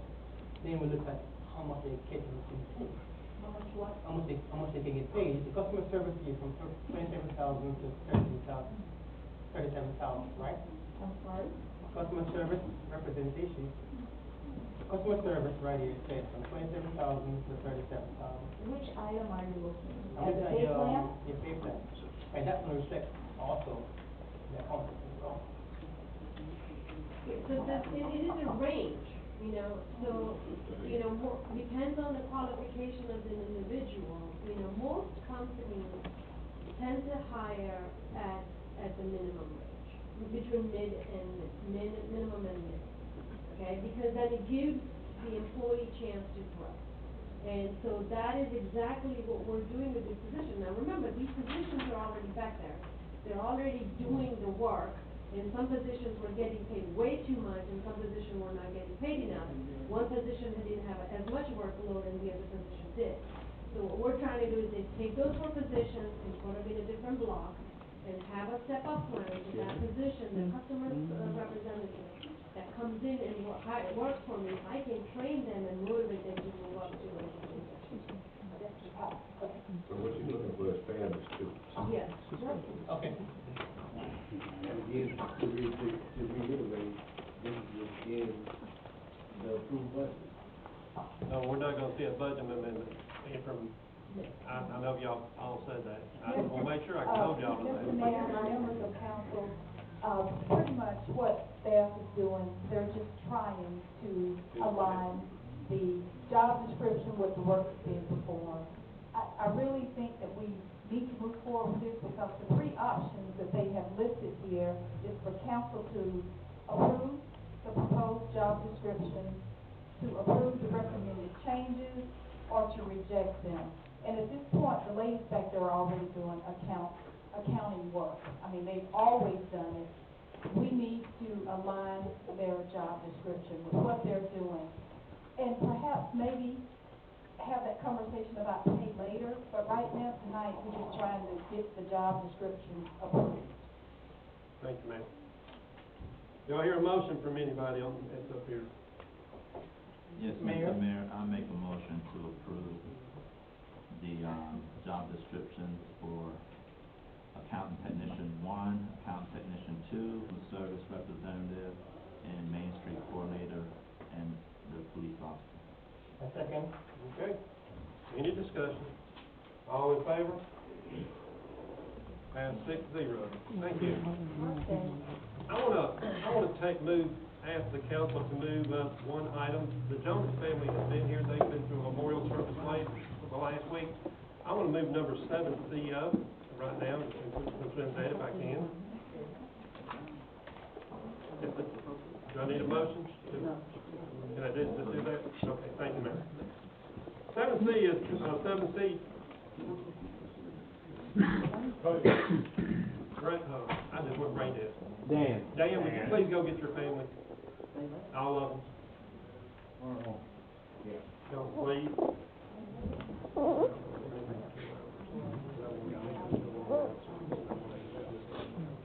Y'all don't mind.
Bonnie went home, Patrick went home, and Kathy went home. Oh, well, you're You're here. here. I'm here. Okay, well, stand up here. This is 7C, consideration action on naming the depot park to the Terry F. Jones Depot Park, right there. See the background information, agenda item submitted by Mayor Hutchison. Mr. Jones, I will make this presentation here, is a citizen. He was the chairman of the DDA from 2003 to 2006. He designed the park, he built the park, for the citizens of Hampton to use. Mr. Jones passed away on February the 1st of cancer.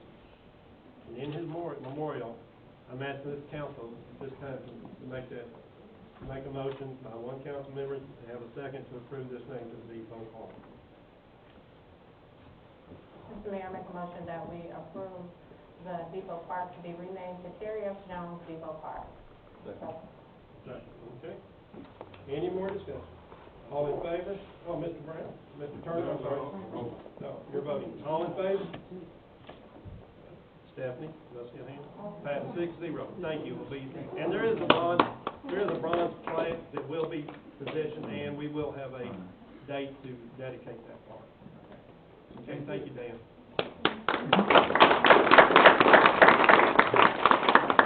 Okay, now back to 6F, consideration and action on resolution to approve FY19 pay plan. Chris? Yes, sir. So this is just a housekeeping item. The city approved the fiscal year 19, which is goes from October 1st to September 30th. And as part of the budget, included a 3% cost of living adjustment for employees. And accordingly, the city pay plan must also be updated to reflect that 3% so we can keep competitive. The appropriate maintenance of the city pay plan aligns with the city's goals of achieving the highest standards of public administration through sound policies, and a pay plan that's competitive, realistic, and adjusted with inflation, as what the 3% COLA was, the cost of living adjustment, is essential for the city's ability to attract and retain talented workforce. So we are recommending the updated pay plan. The change was just to add that 3%. And going forward, to eliminate redundancies of processes, what we are going to do is, at the time of budget, when it's recommended a cost of living adjustment or what have you, then we are going to have the pay plan at that time. So because both they're the same. So we just want to make sure that we have this. Now, I want to address another public concern. As the city manager, and I included market there, because it lack a better word. Because here's what, that position is the only position in the city that's not a regular employee. It's dictated and abide by an employee contract.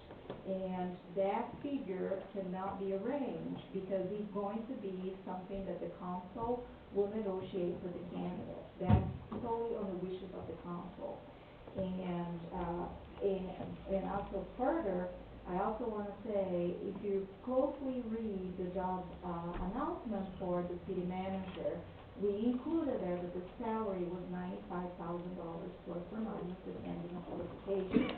So we are not just giving away the barn, but we are setting some of the restraints there. That was the only reason why the city manager is not included there. It's not common to municipalities to have a range because of that reason. That position is not an employee, it's a contracted position.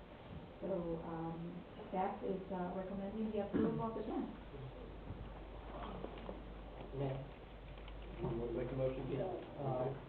And council, I can make a motion to consider the resolution for approving FY19 pay plan.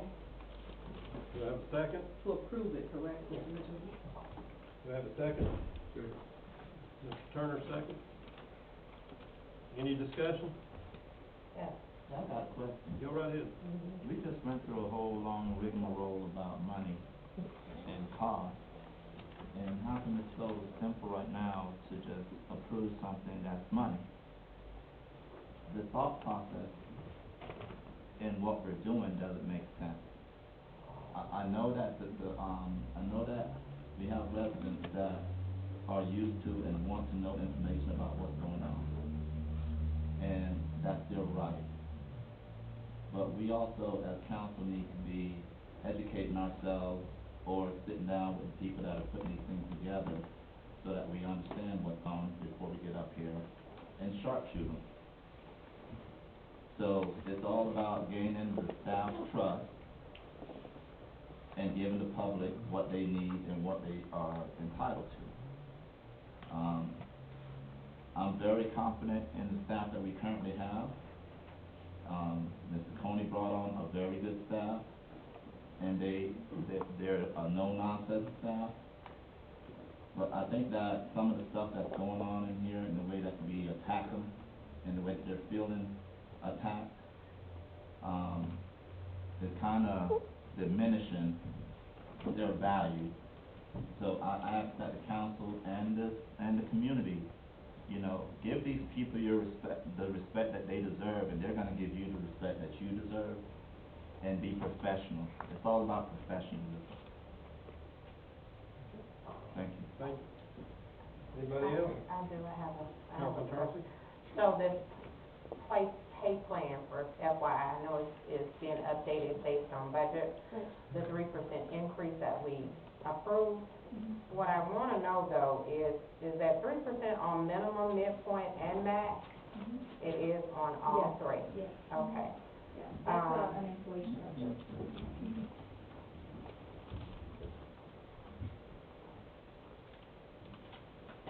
Any more discussion?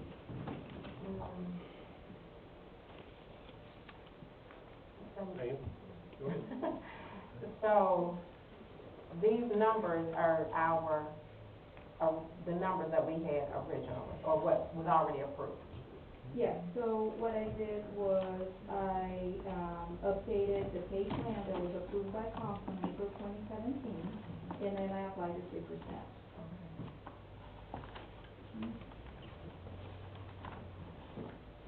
Any more discussion?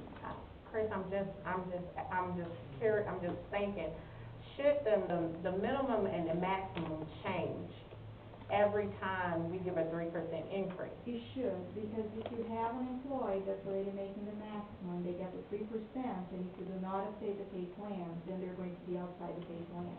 I know that, but what I'm saying is the maximum is for a job position. So I have a maximum amount that I'm gonna pay for that job description. When you get to that max amount, you don't get an increase. I mean, is that how it usually works? Just Well, tell me if if you think this way, so then a 25-year employee will never receive a raise. Oh, I know at one time we were doing steps. But that was before me, and I think that was so how the pay ranges should work. So there are two different philosophies of how you manage pay plans. You can have staff that all you have to do is just stay in the organization long enough, and then you're gonna move up, right? When you have a pay range, so it gives a couple of the sole purpose of a pay range is to have a strong pay for performance. Otherwise, if I start today and at a minimum, and every year I get 3% or whatever increase, so at the end of my career, I'm still on the bottom. So you need to have, that's why we're gonna start with the job description so we can better evaluate employees, train the supervisors to do a fair and equal and a calibrated performance evaluation so people can move in the range. Otherwise, we won't. We do have police officers that they're due for 5 years and you're still making the minimum. Because we don't have that true percentage, because the city is being generous to give the cost of living, but that's across the board. And that's why you have to move the pay plan. So the steps are giving when you don't have a pay plan. So just giving incentive for people to stay long term. Can I ask one more question in regards to the pay plan? How does this amount that we moved already in the budget, how is it, are we doing performance evaluations now so that, you know? So before we can even get to, performance evaluations, they have to be done, doesn't matter if it's attached to pay or not. Right, I wanna know if it's attached to this. Not yet. No, not yet. This is just a housekeeping item. I'm just really including the 3%. And again, I did not look at if the job titles are correctly or anything. I just want to maintain what we already have. And then if we get to the point that we need to move, just like concerning of Mr. Mitchell, if we need to move titles from one place to the other, then that's a compensation study, and that will take a lot longer to do it. In the first step, that's where I've been preaching from being at the horse, we need to have the job description, because without it, we cannot even evaluate somebody because they're doing jobs, they're not job description. Thank you for the questions, and I love talking about this, and I probably can be here all night. I'm sure nobody will appreciate that, but thank you. Have a motion and a second on the floor. Any more discussion? All in favor? Passes 6-0. Thank you, ma'am. Thank you. Consideration and action on resolution 2019-02, establish the complete count committee for the 2020 census, provided for appointment of 2 members to serve on the committee. That is mine. The 2020 census is coming up. I've been to meetings already about counting every citizen in the city limits of Hampton. It affects our federal dollars, it affects our state dollars, it affects congressional districts, it affects local elections. So everybody, and I'm gonna ask that the council come up with 2 citizens that we can appoint to this committee. See, one on the back row I'd like to appoint right tonight, if the council would like to. But that's, you're gonna get a 3x5 card in the mail. You will have, if you do, but you can do this on the computer electronically now. And I've been told that people, if you don't respond, they may come knock on your door, but more than likely they're not. But just remember, every person that's not counted, we're losing $1,039 of every person. And if you have 20 people not counted, that's a chunk of change. Melissa, do you have anything to add? I would like to add that this is an unpaid position. It is volunteer only.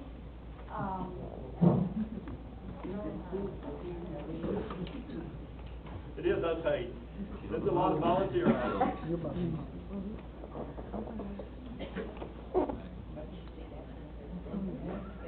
I wanted to ask a question. Go ahead, ma'am. I saw in the resolution that Locust Grove was not included, but in the resolution it had all 4 cities, and I was trying to see if, I understand we didn't draft it. No, we copied it from Locust Grove. Okay. So we will add them to that. Okay. They weren't in it because they wrote it. They wrote it. Yeah, we just copied it. Any more discussion? All in favor? What do you vote No, on? I'm sorry. Excuse me. I'm sorry, I need a motion to approve the resolution. Does the resolution, again, we get drafted, does the resolution call for an appointment of someone? It does, but we can, So you're approving the resolution without those persons being named? Can we do that? That means we're going to have to bring it back to appoint people. You know what I mean? let's appoint 2 tonight. Can we volunteer? Can we get any volunteers that would love to serve on this committee? There's one. I nominate Ms. Tim. Ms. Sim? What are you doing now?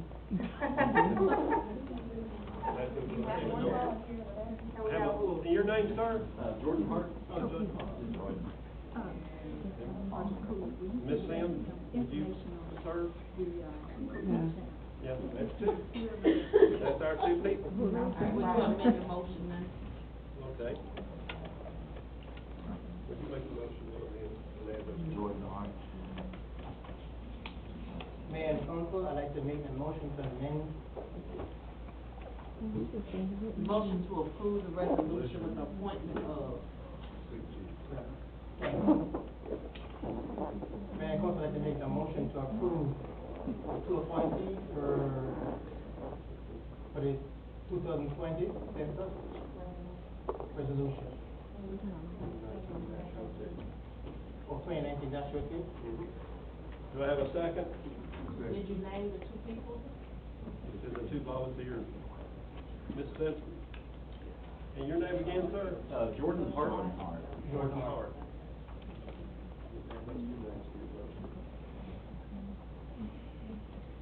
Tim.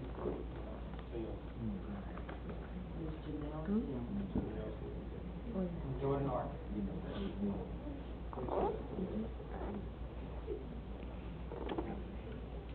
To clarify the motion, I'd like to make a motion for resolution 2019-2 to establish a complete county committee for 2020 census.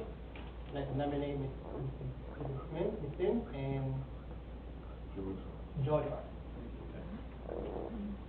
Do I have a second? I'll second. Okay. Any discussion? All in favor? Passed 6-0. Thank you for volunteering. Okay, moving to new business, 7A1, Papa Pizza. Are they here tonight? Please stand up. This is for a beer and wine license? No, this is, yes, sorry. I'm looking at it. Okay. Sergeant Coolidge, have y'all done a background? Yes, they were good. No good. Ms. Brooks, have they paid? Well, actually, what I advised them to do was come before the council, get their approval before they do any payment. We don't want to do anything out of order. So at this point, they will move forward with all the things necessary to get their license. Of course, they'll have to apply with the state because, they both work hand in hand. So we welcome them to the city of Hampton. Let me get a, okay, do I have a motion for approval? Mayor made a motion to approval to, the Papa Pizza for liquor license. Thank you. Do I have a second? I'll second. Have a second, Councilman Byrd. Any discussion? All in favor? Oh, Kenny? I got one question. I know in the past we've run into issues where they come and apply for license and then they have to go through the state and it takes several months before they get to that point. Are they gonna start their payment from the point where they get through the state so that it kind of works together where they pay it then and not now? They're gonna have to take their local license to the state to apply. They have to have that. And so I would recommend that they, before they move forward with their occupation tax certificate, that they wait until they get their state license in place. But they cannot apply for state without local.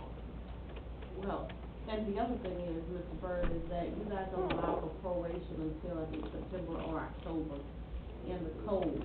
They can operate if they have a business license, they just can't serve the distilled spirits or beer and wine, whatever gets approved tonight. So the license doesn't stop them from opening and conducting business and selling pizza. It's the liquor license, the serving of the alcohol that has to be held up until they go through the state process. Excuse me, May. So you're saying that we get approved tonight for our city license, and it takes us 6 months to get state? We can't serve them for 6 months? No, not unless you get the state. No, you can serve. You can serve beer and wine, you just can't serve distilled spirits. We're only having beer. That's all we're gonna have is beer. They can't do any serving of alcohol. No. It doesn't prohibit them from selling pizza, soft drinks, Right. soda, Okay. that Yeah. type of thing. So it's, Which will technically ruin our business if we don't serve. yeah, that's exactly what happened with our business. But you'll be fine with your state. Thank you. I do think you do well. I'm sorry? I do think that you do well. Thank you. But, I'm very happy you guys decided to come in our community and serve our community. Have a motion here for approval and a second. Any more discussion? All in favor? Pass 6-0. Thank you. Thank you.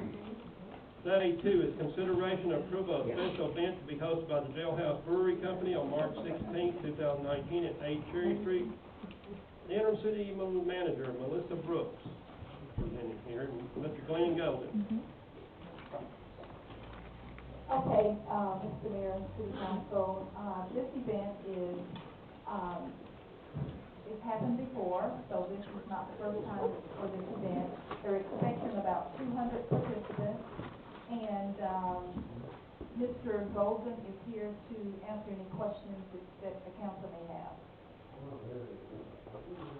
I do have one, Glenn, for you, and this is also the day of the Yellow Pollen Festival. What time is your event? We're targeting the evening, primarily. 6 to 10? We would like to go a little earlier than that, but I've talked with the ladies at Rutabagas extensively about coordinating our efforts so we can even work together to play off of each other's events. I get along very well with them, and we would to help each other out. So we were thinking maybe somewhere around 4 to start setting up our event, and I've even talked to them about them using our stage that we're gonna set up for our event leading up to our actual event. So I don't think there'll be any conflict with the Yellow Pollen Festival. If any come up, we would sort of adjust our event to that. Okay. Yeah. What's the name of your event? It's called the Shamrock Jam. So we did the Jolly Jam in December. It's the same artist, Michael Culture. The Jolly Jam has happened for 3 years now, and we're getting fewer attendees to that event. And we're speculating is people are out of town for the holidays, and they're also don't want to hang out in December weather outside. So this is kind of an attempt to try and take that same event, move it to a different time of year, and it works for him. He's a traveling musician, so this time of year is a low volume for him to come out. It works well for us because we get cross promotion to his audience. Do I have a motion to approve or disapprove? Mayor, Council, I'd like to make a motion to approve the special event to be hosted by the Al Brewery Company on March 16, 2019 at 8 Cherry Street. Do we have a second? Second. Second by Mr. Turner. Any discussion? I just got one thing. Go ahead. I think the Yellow Pollen Festival will probably end at 5. I think that's what time it normally ends, so that's what you're talking about, you're starting, so it actually should help. Yeah, I don't think there'll be any conflict, and again, if there is, we're gonna work together to make it beneficial for everybody. And this is a musical event? It is. Yeah, we're gonna have, Okay. we're gonna have, 2 to 3 bands play, and a DJ in between. Okay, I have a motion to approve and a second. Any more discussion? No, I'm ready to vote, sir. All in favor? All in favor? Mr. Turner, I didn't see a hand. Okay, pass 6-0. Thank you, Glenn. Thank you. Okay, consideration and approval of pay rate in the amount of $150 per hour for ethics board attorney. Wiggins? I'll take this one. So, Okay, good. as you know, there are a number of ethics complaints that have been filed, some of which are filed by members of this board against other members of this board, some of which have been filed by citizens against members of this board, which leaves a conflict for me. While the ordinance provides that I do represent the ethics committee, it goes on further to say, but in an event there's a conflict, I don't represent the ethics committee, and so I'm choosing to enforce that conflict. I am not going to represent the ethics committee, which means they need a lawyer. Okay. And we got a recommendation, in fact, by the judge you guys just appointed, Judge McCord, for an attorney to provide those services. I will tell you that the ethics committee was tasked with going and find their own attorney. However, people that they asked did not want the job, and so we were left to find other sources to finding someone to represent them. Standing before you is a member of the ethics committee that can maybe give you some more information. The rate in which the ethics committee comfortable with is $150 per hour. Obviously, they don't have a budget, and so that's something the city has to put the bill for. I would go on further to say that if you approve this, that you provide that the rate not exceed $3,000. Right now, there are 5 complaints that need to be heard by the ethics committee. In addition to that, the ethics committee is required to write up their findings that will come back to this board for consideration. So that's going to be some out of hearing hours that the ethics attorney will have to use to write those findings up. And so I would estimate maybe 3 hours per complaint, maybe give or take, right? Some may be more simple than that, some may be more complicated. But for budgetary purposes, right, you don't want that $150 to turn into $10,000. So the amount to not exceed $3,000 for the 5 complaints you have pending at this time. Okay. Mr. Williams? Just like the attorney just said, it was very difficult to find an attorney that's willing to, stay in on the ethics, board advisor. And at the same time, there's been a lot of questions of, a lot of the, complaints are actually coming against some, government officials. Therefore, we need someone to tell us what we can and cannot do, and make sure that when we're talking to the government officials that we're full, but at the same time, the government officials understand that we're here to find the truth and knowing the truth, and that's the only thing we care about. Okay. Do you have an attorney that y'all have? Yes, Ms. Wiggins has, been, working with me. We just, concluded our ethics meeting, just doing the conference, we have a conference room. We've been meeting every Tuesday for the last 2 months and a half, 2 months. And everybody's volunteered, but at the same time, we're just trying to find out what's going on. Okay. And the name of the attorney? So I can tell you the name, but I don't think it much matters, right? Okay. If it's John Doe or whoever, I don't Right, want John it to Doe. provide Okay. any conflict for you guys, because that's the attorney that's Okay. gonna be advising That's fine. the board against some of you guys, so I think it's the rate that you are only concerned with. Councilman Tarpley has a question. I just wanna ask Millie, is this line item, would this fall up underneath attorney fees? Yes. And, So what I recommended is that we do up to $3,000, anything above, we'll have to do it as a budget amendment.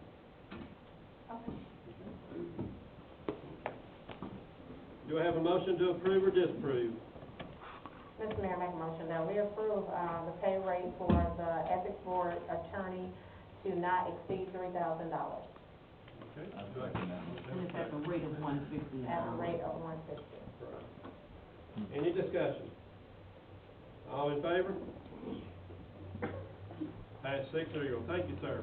And Mr. Mayor, let me just clarify, if the attorney that they select quits next week, I don't wanna have to bring you a rate for another attorney, so that's why I didn't wanna tie names to it, right? So, whatever attorney they hire, that's That's the rate. the price. Okay, thank you, ma'am. Consideration and action on adoption of ordinance number 475, first reading to amend section 22-71 and -2298 regarding peddlers and solicitors. Sergeant Cooley. Hello. For those of you that don't know me, I'm Brandon Cooley. I'm a sergeant in the police department. I'm assigned to work professional standards. And I'm just standing in for Chief Austin because he's out. How we came about this is the peddler's ordinance, is we get a lot of complaints because the ordinance does not specify time. The procedure now is once they get their permit or their license, they have 7 days to solicit or peddle. It gets dark early at this time of year. You got people going door to door at dark hours. I say that because to me, 8 o'clock at night is bedtime. So dark hours, when it's out, we got strangers knocking on the door. So the chief wanted to present this to get some discussion with Ms. Brooks about it, and start getting some feedback and maybe put some different constraints on it, such as times. Ms. Wiggins recommended 9 to 7. But then also how often can they renew the permit, how many times per year, and things of that nature need to be discussed. Go ahead. Okay, Mr. Mayor, although it does say that adoption for an ordinance, but after giving it some thought and based on the fact that we do have to put, more restraints on it. Oh, okay. At any rate, Attorney Wiggins asked for us to just have a discussion tonight. We're gonna give her some things that we would like to see in the ordinance, get input from the governing body. I know some things that I'd like to see in the ordinance, such as background, criminal history check, to make sure that whoever is going door to door, that they don't have a criminal record. We'd like to add something in there, relating to liability insurance in the amount of about $500,000.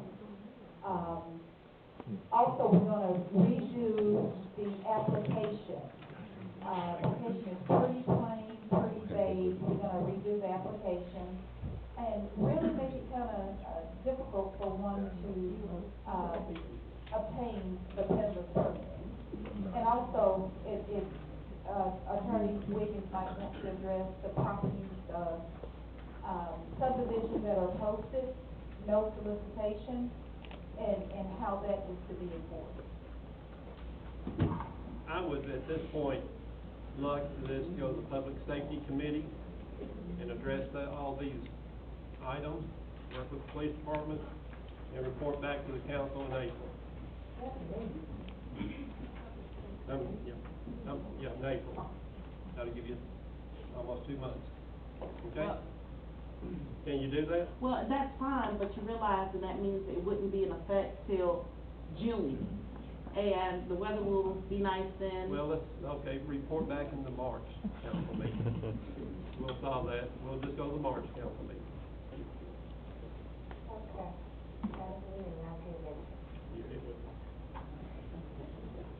Okay. Discuss and direct regarding the city sign ordinance, agenda item submitted by Police Chief Derek Austin. All right, the city sign ordinance, let me just say, in America, police have become the default. Dog is barking, call the police. It's raining outside, they call the police. When they don't know what to do, they call the police. So what's happened in the past, and the election time is approaching this year, is when people have some confusion about the election or campaign signs, they call the police. And it's more of a a code enforcement issue than a criminal enforcement issue. So what happens is you have officers trying to interpret the sign ordinance, which the one that is currently in code is 12 pages long. And it refers to some of the properties and everything else. So with seeing this problem is going to approach in the fall again, Chief reached out to Ms. Brooks to get some discussion here and some clarity from Ms. Wiggins as well, so that we can try to head off any problems in the future. Mr. Mayor, let me just say that your packet, while Chief Austin and his group put together a nice packet, they did pull the former sign ordinance, right? The sign ordinance was updated when you guys adopted the new zoning code. And so section 67, where the sign ordinance used to be, was repealed. So your new sign ordinance that would be in effect during the season that Sergeant Cooley just talked about actually appears in section 11 of the new zoning ordinance. It does not, political signs are considered temporary signs because they don't stay forever, right? They're not attached to a building, and so they're considered temporary signs per the definition. Temporary signs are not allowed in the right-of-way at all. I know that was a lot of discussion when talking with Chief Austin about what the issue was he wanted to address in bringing this to you. It was because signs would be in the right-of-way or not in the right-of-way, thinking they're in the right-of-way, and it would cause some confusion. Your new sign ordinance does not allow temporary signs in the right-of-way, period. Temporary signs can be put on private property, but it requires a permit to do so. In doing some research and reaching out to the county, what they have is a special exception during campaign season time to allow any temporary sign, not just a campaign sign, to be posted without a permit. But it's extended to any sign because you can't discriminate in that way. Still not in the right-of-way, but no permit would be required. Currently, any temporary sign requires a permit.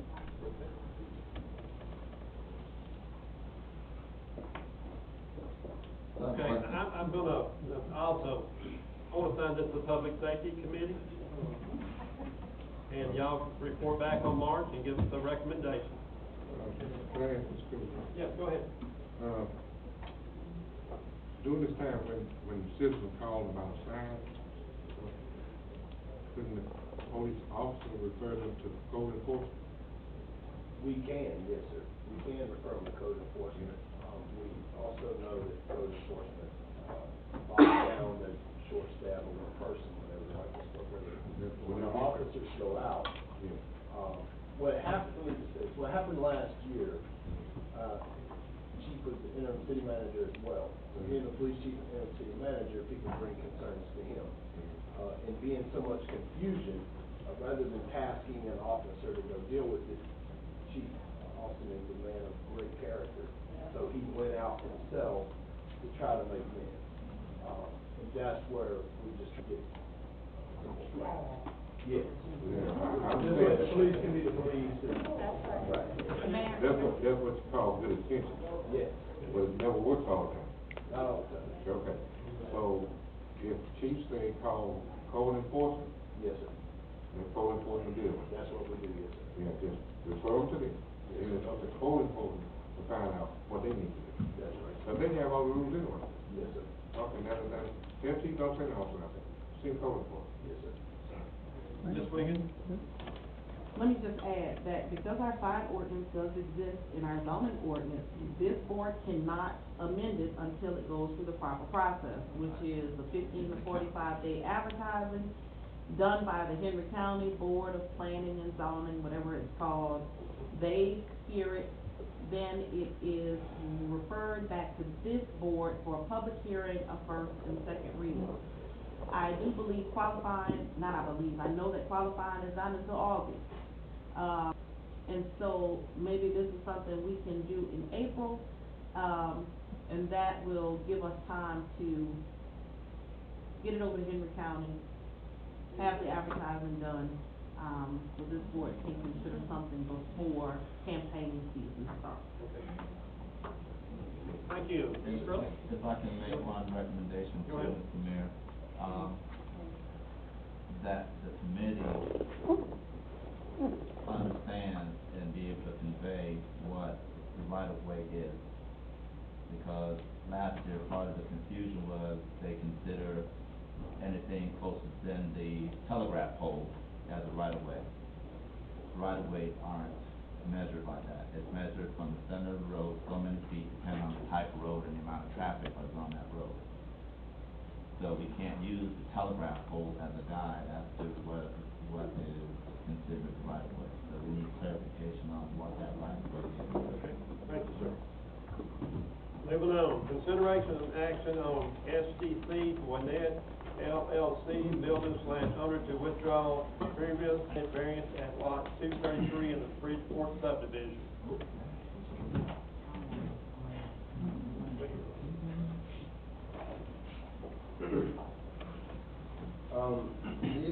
This should be quite simple. So, basically, last year, Response Subdivision, the owner of the lot over there came to you. I was not here. They came to you and they get a bill to reduce the setback, and you give them the bill. Now they come back and they say for one lot and they say they can meet the setback, so they want to withdraw the bill. I should have just told them that it is okay, they can go ahead, but I did not know the essence of that variance. That's why I sent it back to you in case you have any objection to that withdrawal. I'm going to ask the city attorney to elaborate on this. A variance is a permission to go outside the law, right? So if you remove the variance, then whatever this parcel is, they will have to be in compliance with the law. And so that's all it is that, if you guys vote to take it away, it's not a do what you want to do, right? They have to be in compliance with the law that they got the variance to move away from. You understand? Or not? You get it? There's a law they still have to comply with. You gave them the variance so that they didn't have to comply with the law. But now, removing the variance means that they're back now having to comply with our zoning laws as a respect to setback. Okay. What are your, do you recommend anything? She won't work. He ain't gonna make a recommendation. Any Any questions, Mr. I Brown? got a few questions. Okay. As that's my subdivision, and I had issues with, building on that street anyway.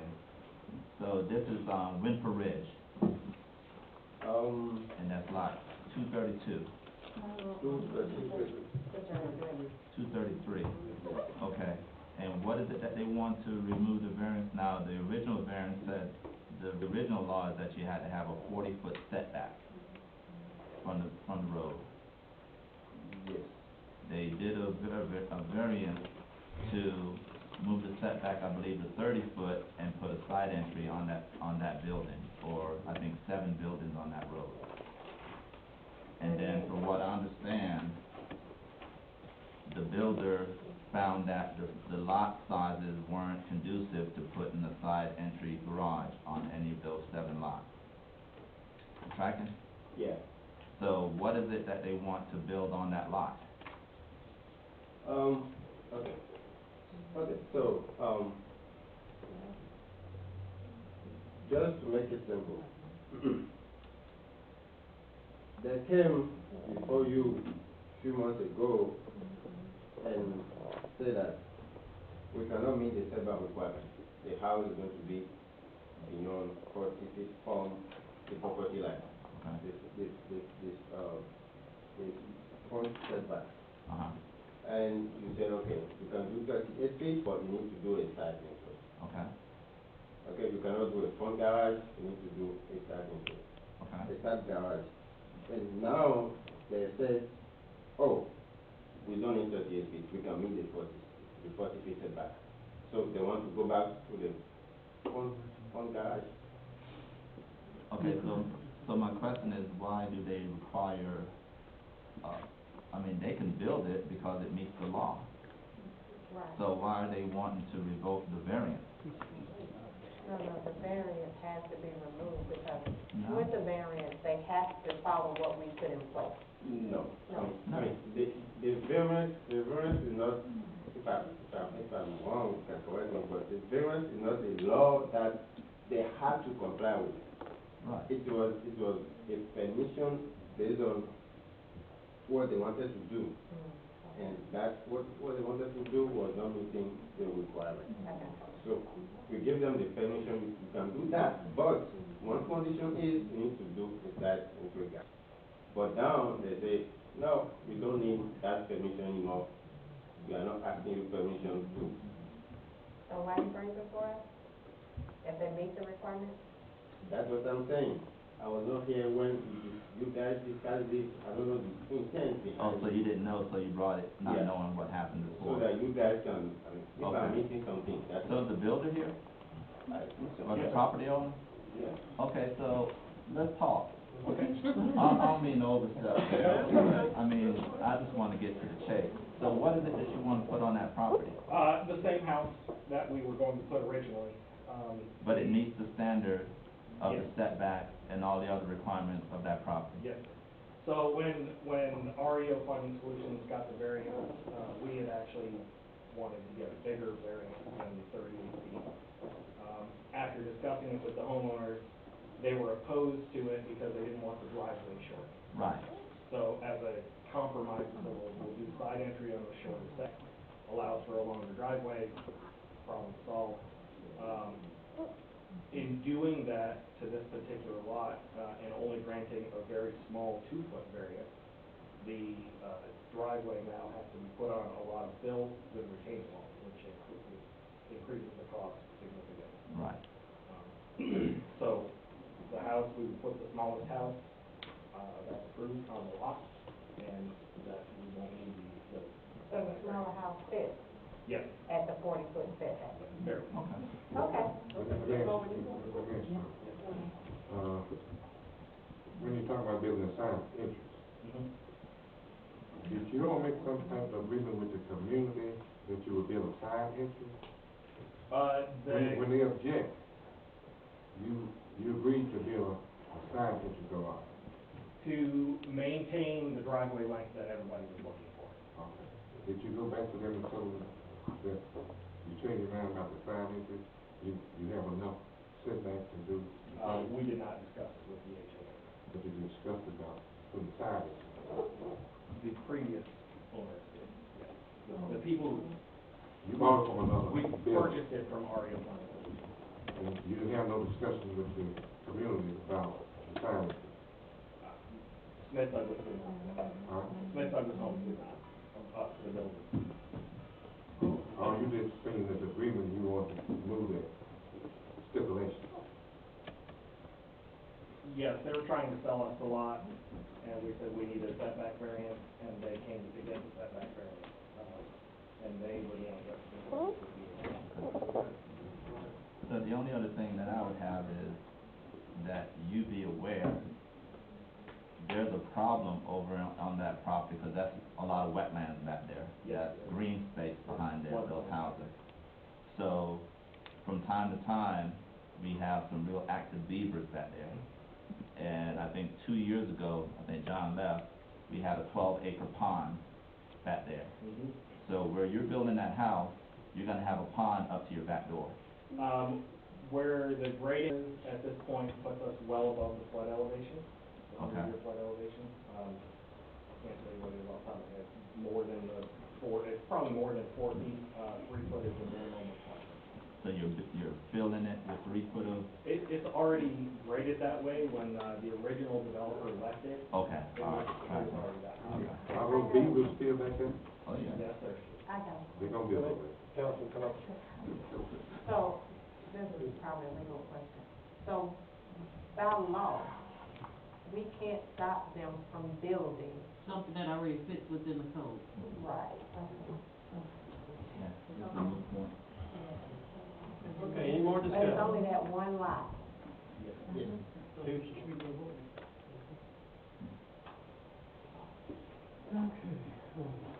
So really, whether you vote for it or not, they can build what they wanna build, They're if gonna it vote. fits within the code.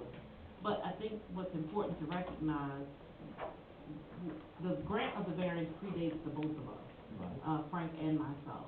And for documenting purposes and to make sure that it, 20 years from now, when we may not be here, we understand that, you know, the future folks understand that this house does not have this requirement or permission that you gave at some point.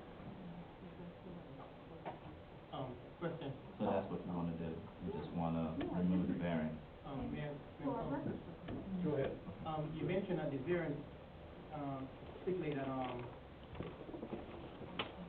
the reason why we gave that variance is based on the size of lot, that was written, right? The condition for that, Yeah, so it is they can't build what they want to build because it's a variance based on the law, that's what we give them. They can't go and build, They've got to build according to what our law is.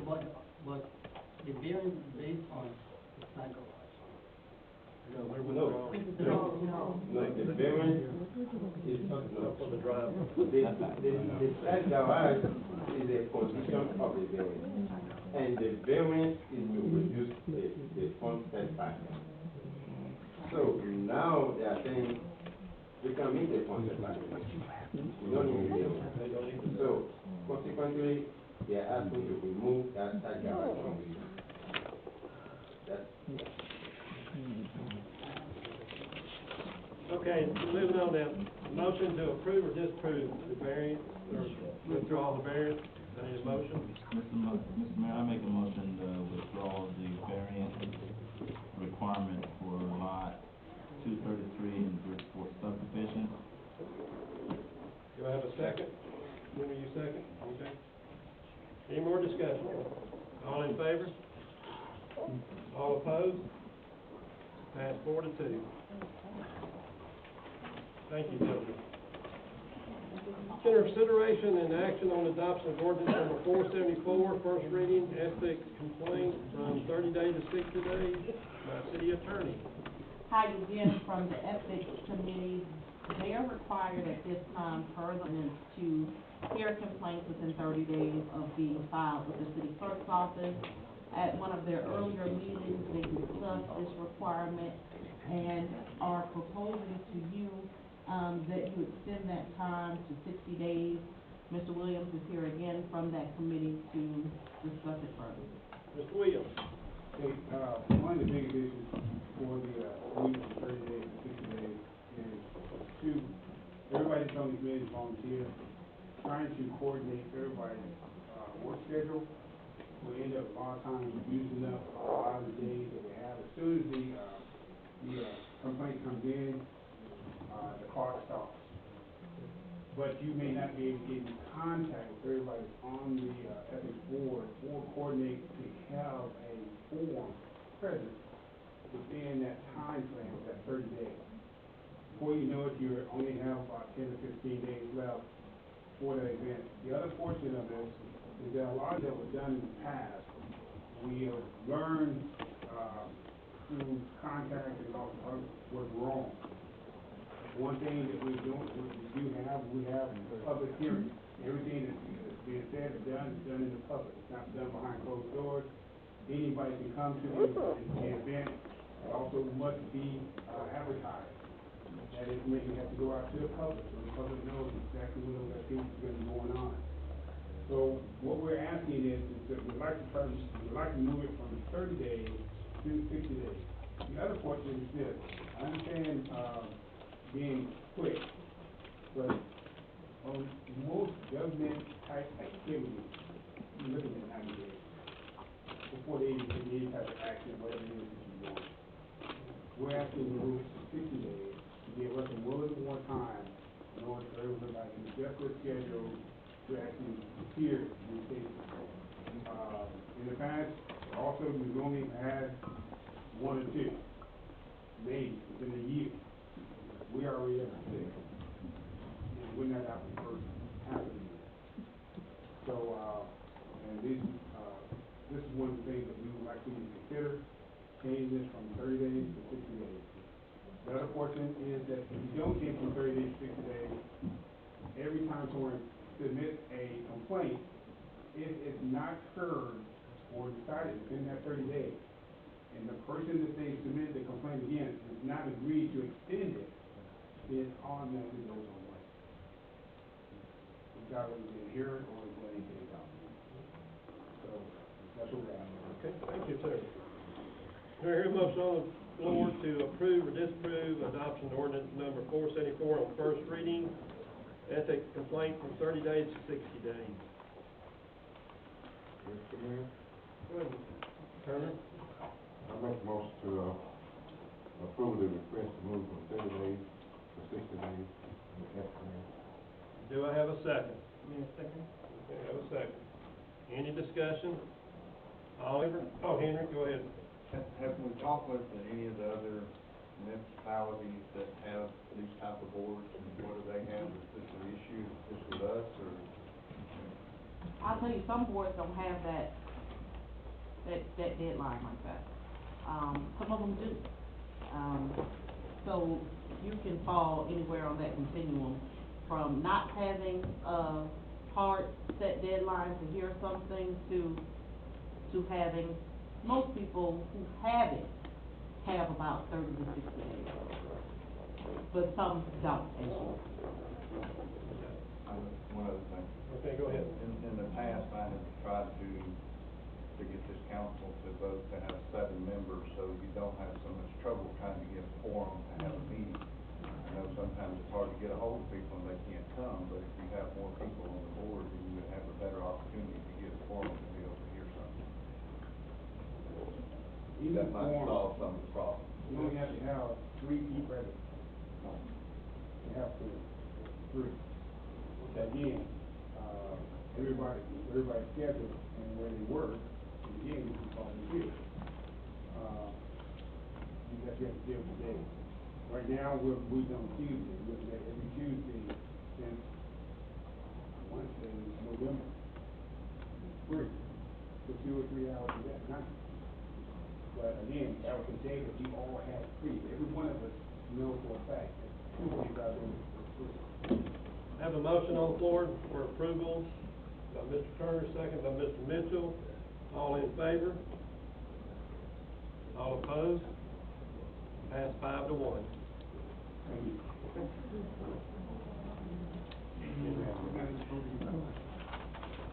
Consideration and action on appointment of 2 new members to the Downtown Development Authority, the DDA.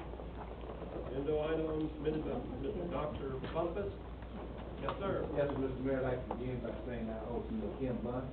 I haven't been here so early and saying so late. Will you please join me, ladies? They Okay. represent the DDA, and two very distinguished citizens of our community, being recommended to serve on the board, Mr. Greg Nobles and Ms. Monica Davis. And so we're looking for your affirmation in their vote. Okay.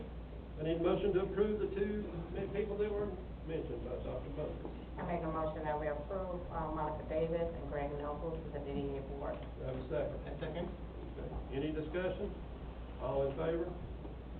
Pass 6-0. Thank you. Consideration and action on intergovernmental agreement between the City of Hampton and the Downtown Development Authority, the DDA. Agenda item submitted by Economic Director Dr. James Bumpus. Yes, sir, Mr. Mayor, members of the council, the market forces are bearing upon the City of Hampton, and we're receiving requests for additional office space and commercial space downtown, as well as loft space downtown. The city owns a very prominent piece of property downtown that we're asking to be repurposed for redevelopment, and Councilwoman Ann Talkley has brought this before us, and we're asking that the attorney, we be allowed to work with the attorney to work through the complexity, or if there are any issues related to the development of that property by the DDA. The property is presently owned by the city, and so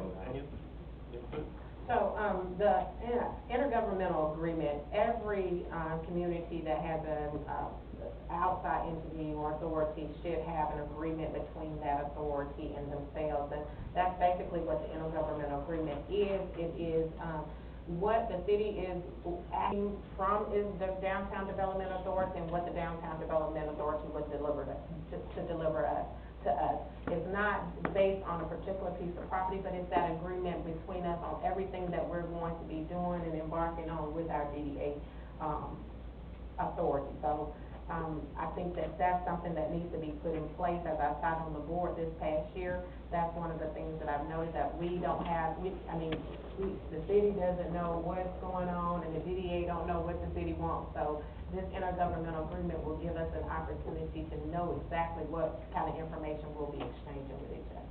Is this for the whole city, or is this for a piece of property? This is for the whole city. This is for whatever the DDA does for us. This is the intergovernmental agreement. And Laren put in a draft, and so it'll show you some of the things that would be possibly would go into it, and you would possibly see in a intergovernmental agreement, but this is not ours.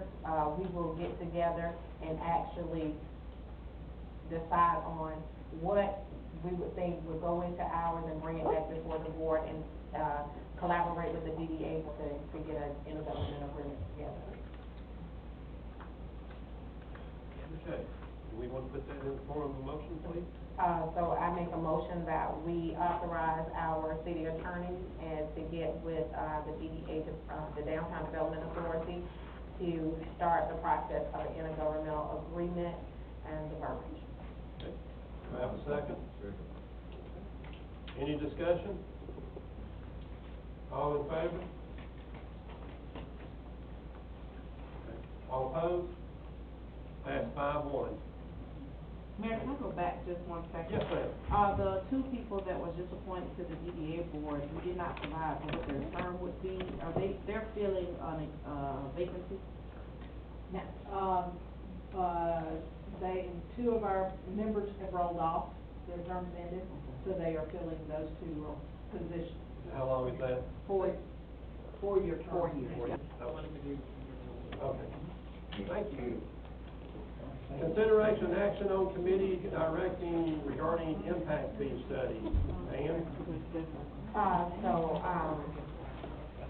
So this kind of goes, with my report for committee updates, things that we were working on in committee, and impact study was one of those items that the community development committee was looking at and wanted to do a study, and we had given talked with the city manager about this impact study, and so that we can make sure that we were comparable to other cities, and that, we would be competitive in the market when people are looking to establish themselves in the building market. So, this is just to give the reins over to our new community development committee and ask Frank to continue the work that he's been doing on it.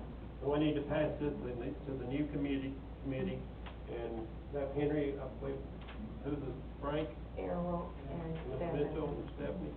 Okay, can y'all please follow up and try to get back in March and give us some type of order, and work with Frank? Okay, thank you. Consideration and action on zoning ordinance change. That's you again? I'm sorry. Go ahead. So it's the same thing in committee, but, so of course we did our zoning updates on last year, had a big committee to do it, and some things were missed, some things, we need to tweak, and we found, sitting with Frank, that, things like the trees, the amount of trees that go on a piece of property is too many because they won't fit, because the lot is smaller. So, I asked, the committee asked Frank to look at our zoning ordinance. Of course, as Laren has already said, everything has to go back over to Henry County prior to any kind of changes being made, but I'm giving the update to the committee, letting them to go forward, move forward with it in.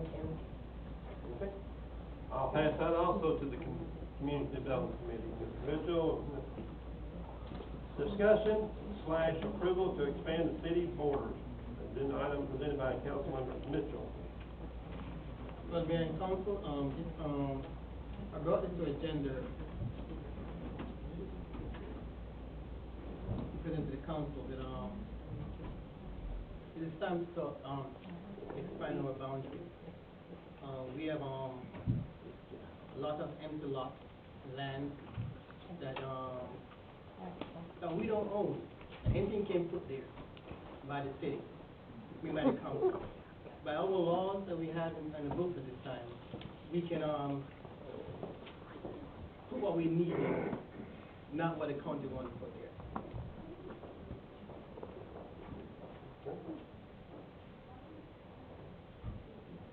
So I wanted to ask a question. This is merely a question. So, in looking at the possibilities, and Frank, and this is your question too,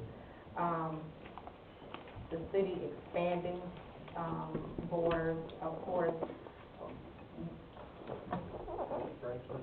I know. Where would we, first, I'm going to assume a committee of some sort would have to be put together, or we would have to seek out some kind of consultant to look and see where our greatest opportunity for expanding the borders would be. But then, Millie, the cost is what where would we? So there are two portions to this, and the first one is the revenue. We are a unique city, we do not charge real estate taxes to our residents. So when we do the boundaries, are we planning to put homes? Are we planning to put businesses? Are we going to require that new zoning we have to provide utility? Is the zoning such where the utility revenues are going to already to Henry County? Is it more beneficial? So if we do business, then yes, we do business license and so forth. We do residential, but there's no utility benefit, then no. Okay. Now, if we're going to do some type of study, it was not included in the budget. So if we are going to, and I'm going to tell you that it's gonna cost, more than probably $10,000–$15,000, and we would have to do a budget amendment, to include that study. So, it is up to council to say, where do we, now this is the time for us to decide as to where we want to go within the next 5 to 10 years. And, do we want to do this study, and do we want to, do the budget? Okay. Councilor Brown? Mr. Mayor, this weekend I had a, community awareness meeting and some really good information came out of it. And I think this is a good time to start re-looking, the 5-year plan that was done back in, I think, 2016, I think if I'm not mistaken. And trying to figure out where that plan is and what that plan included. I don't, as far as I understand, we're not working to that plan right now, so I'm not sure if that's something that we, forecast, trying to acquire more property for the city, what part of the city, and then my concern is, as far as electricity goes, that's regional, so we may expand on the side of the city where EMC doesn't cover, it may be Georgia Power, so we get no utility benefits there. So I think before we bring this to council, I think we need to start looking at a plan and kind of strategize and see how it benefits the city, what we're doing, otherwise we're just wasting time. I'm gonna make a recommendation, this goes back to the committee, and look at Stephanie and Mitchell, y'all work with Frank and Millie, and listen this to a committee and get back with us in April. So that's a great idea, Mayor, but let me just say, if Mr. Mitchell is implying, annexation of, unincorporated Hampton, so county, land within the county, if an application comes in by a landowner, whether it's, one application, 2 applications, there's a process that must be followed via the statute.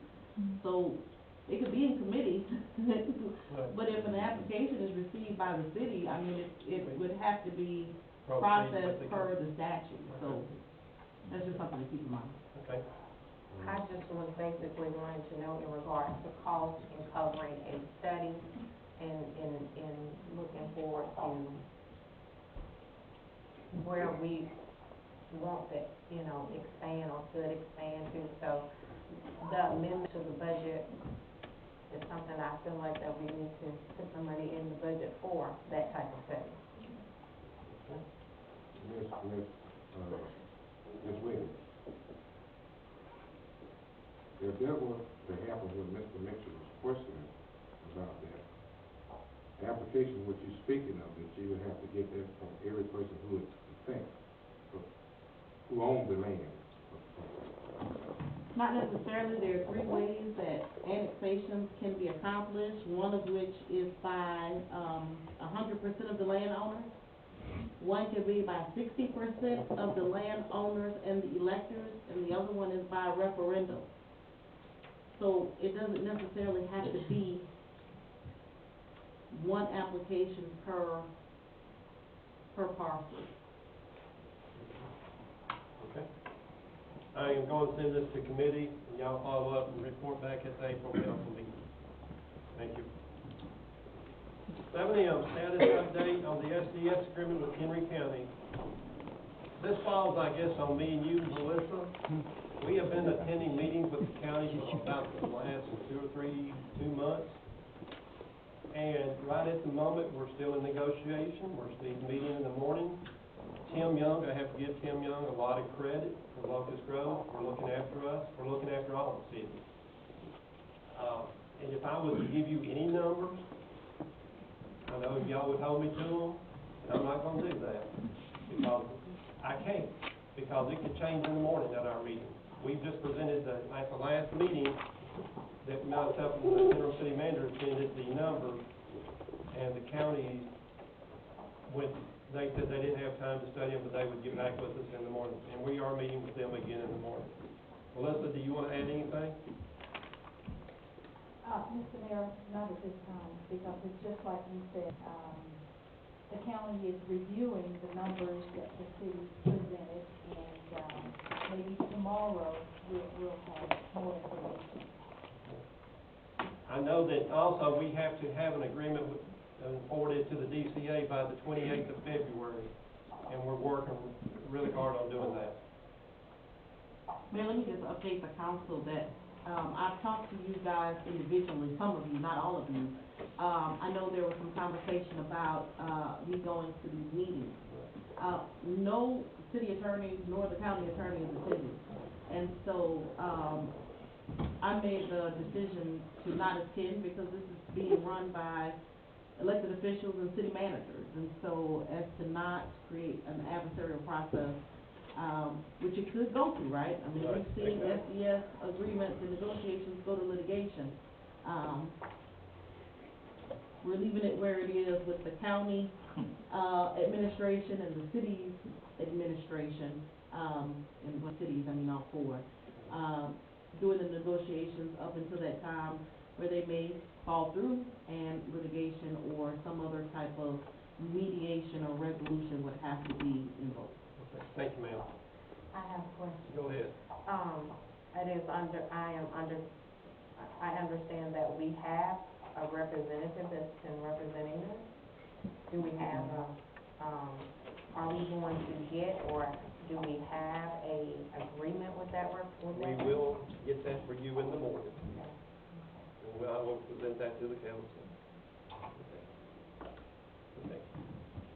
Okay, moving on. Positive happening in our community. I'll start with Councilman Byrd. I'd just like to thank all the city workers, police department, public works, water, all of them for all their hard work, and they have to work out some bad conditions this time of year. It's really not a good time to be outdoors and doing things. I'd just like to thank them. Councilman Turner. Mine will be the same as last month. I'd like to thank my staff. I know y'all are working hard on some of the things you ran into, you're trying to get it together. It's gonna take a little time, but we're going in the right direction, okay? Mayor Pro Tem Mitchell. I want to give that, thanks to the citizens absent to give me the opportunity to serve, and their support will back me each and every day. Councilman Turner, please. I just want to shout out to the youth council who is represented here again tonight for their hard work and dedication. I was in the other room when you guys were having your meeting, but I heard great things, and hopefully we will put forth an initiative on next month that the council can get behind. Councilman Bodie. Mayor, I just want to thank all the volunteers, the ethics committee, the census thing, the DDA, all these people put a lot of time into our city, and they're not paid, but we wouldn't do what we are without all, so. Councilman Brown. I want to first thank the residents that came out on Saturday to the meeting over at the Catherine Williams Center. There was a lot of good dialogue, a lot of good information, relayed back and forth. And just as an update, last night at the Henry County Board of Education meeting, the superintendent shared a video that kind of illustrates what the county processes are in the event of an emergency or lockdowns and things like that. It isn't posted to their website yet, but you should be able to see it within the week. If you look at the school site, it should be there, so that the parents and citizens have an idea of what happens in the event of an emergency. And there are different levels of lockdown, so there could be something that's imminent danger, and it could be something just to keep students in a certain area of the school to prevent fights that they're seeing scheduled on social media and things like that. So check out the Henry County Board of Education site for some updates. Thank you. And mine is for our department heads. Y'all are doing a fantastic job, every one of you. I know that it's taking a little time, but I want to just congratulate each and every one of you for the job y'all are doing. Need a motion for an executive session? Motion that we move into executive session Wait a second. for the purpose of litigation, personnel, and real estate. All in favor? Adjourning 21:30, executive session.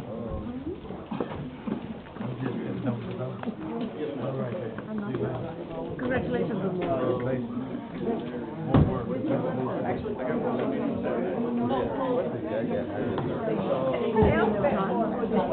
In fact,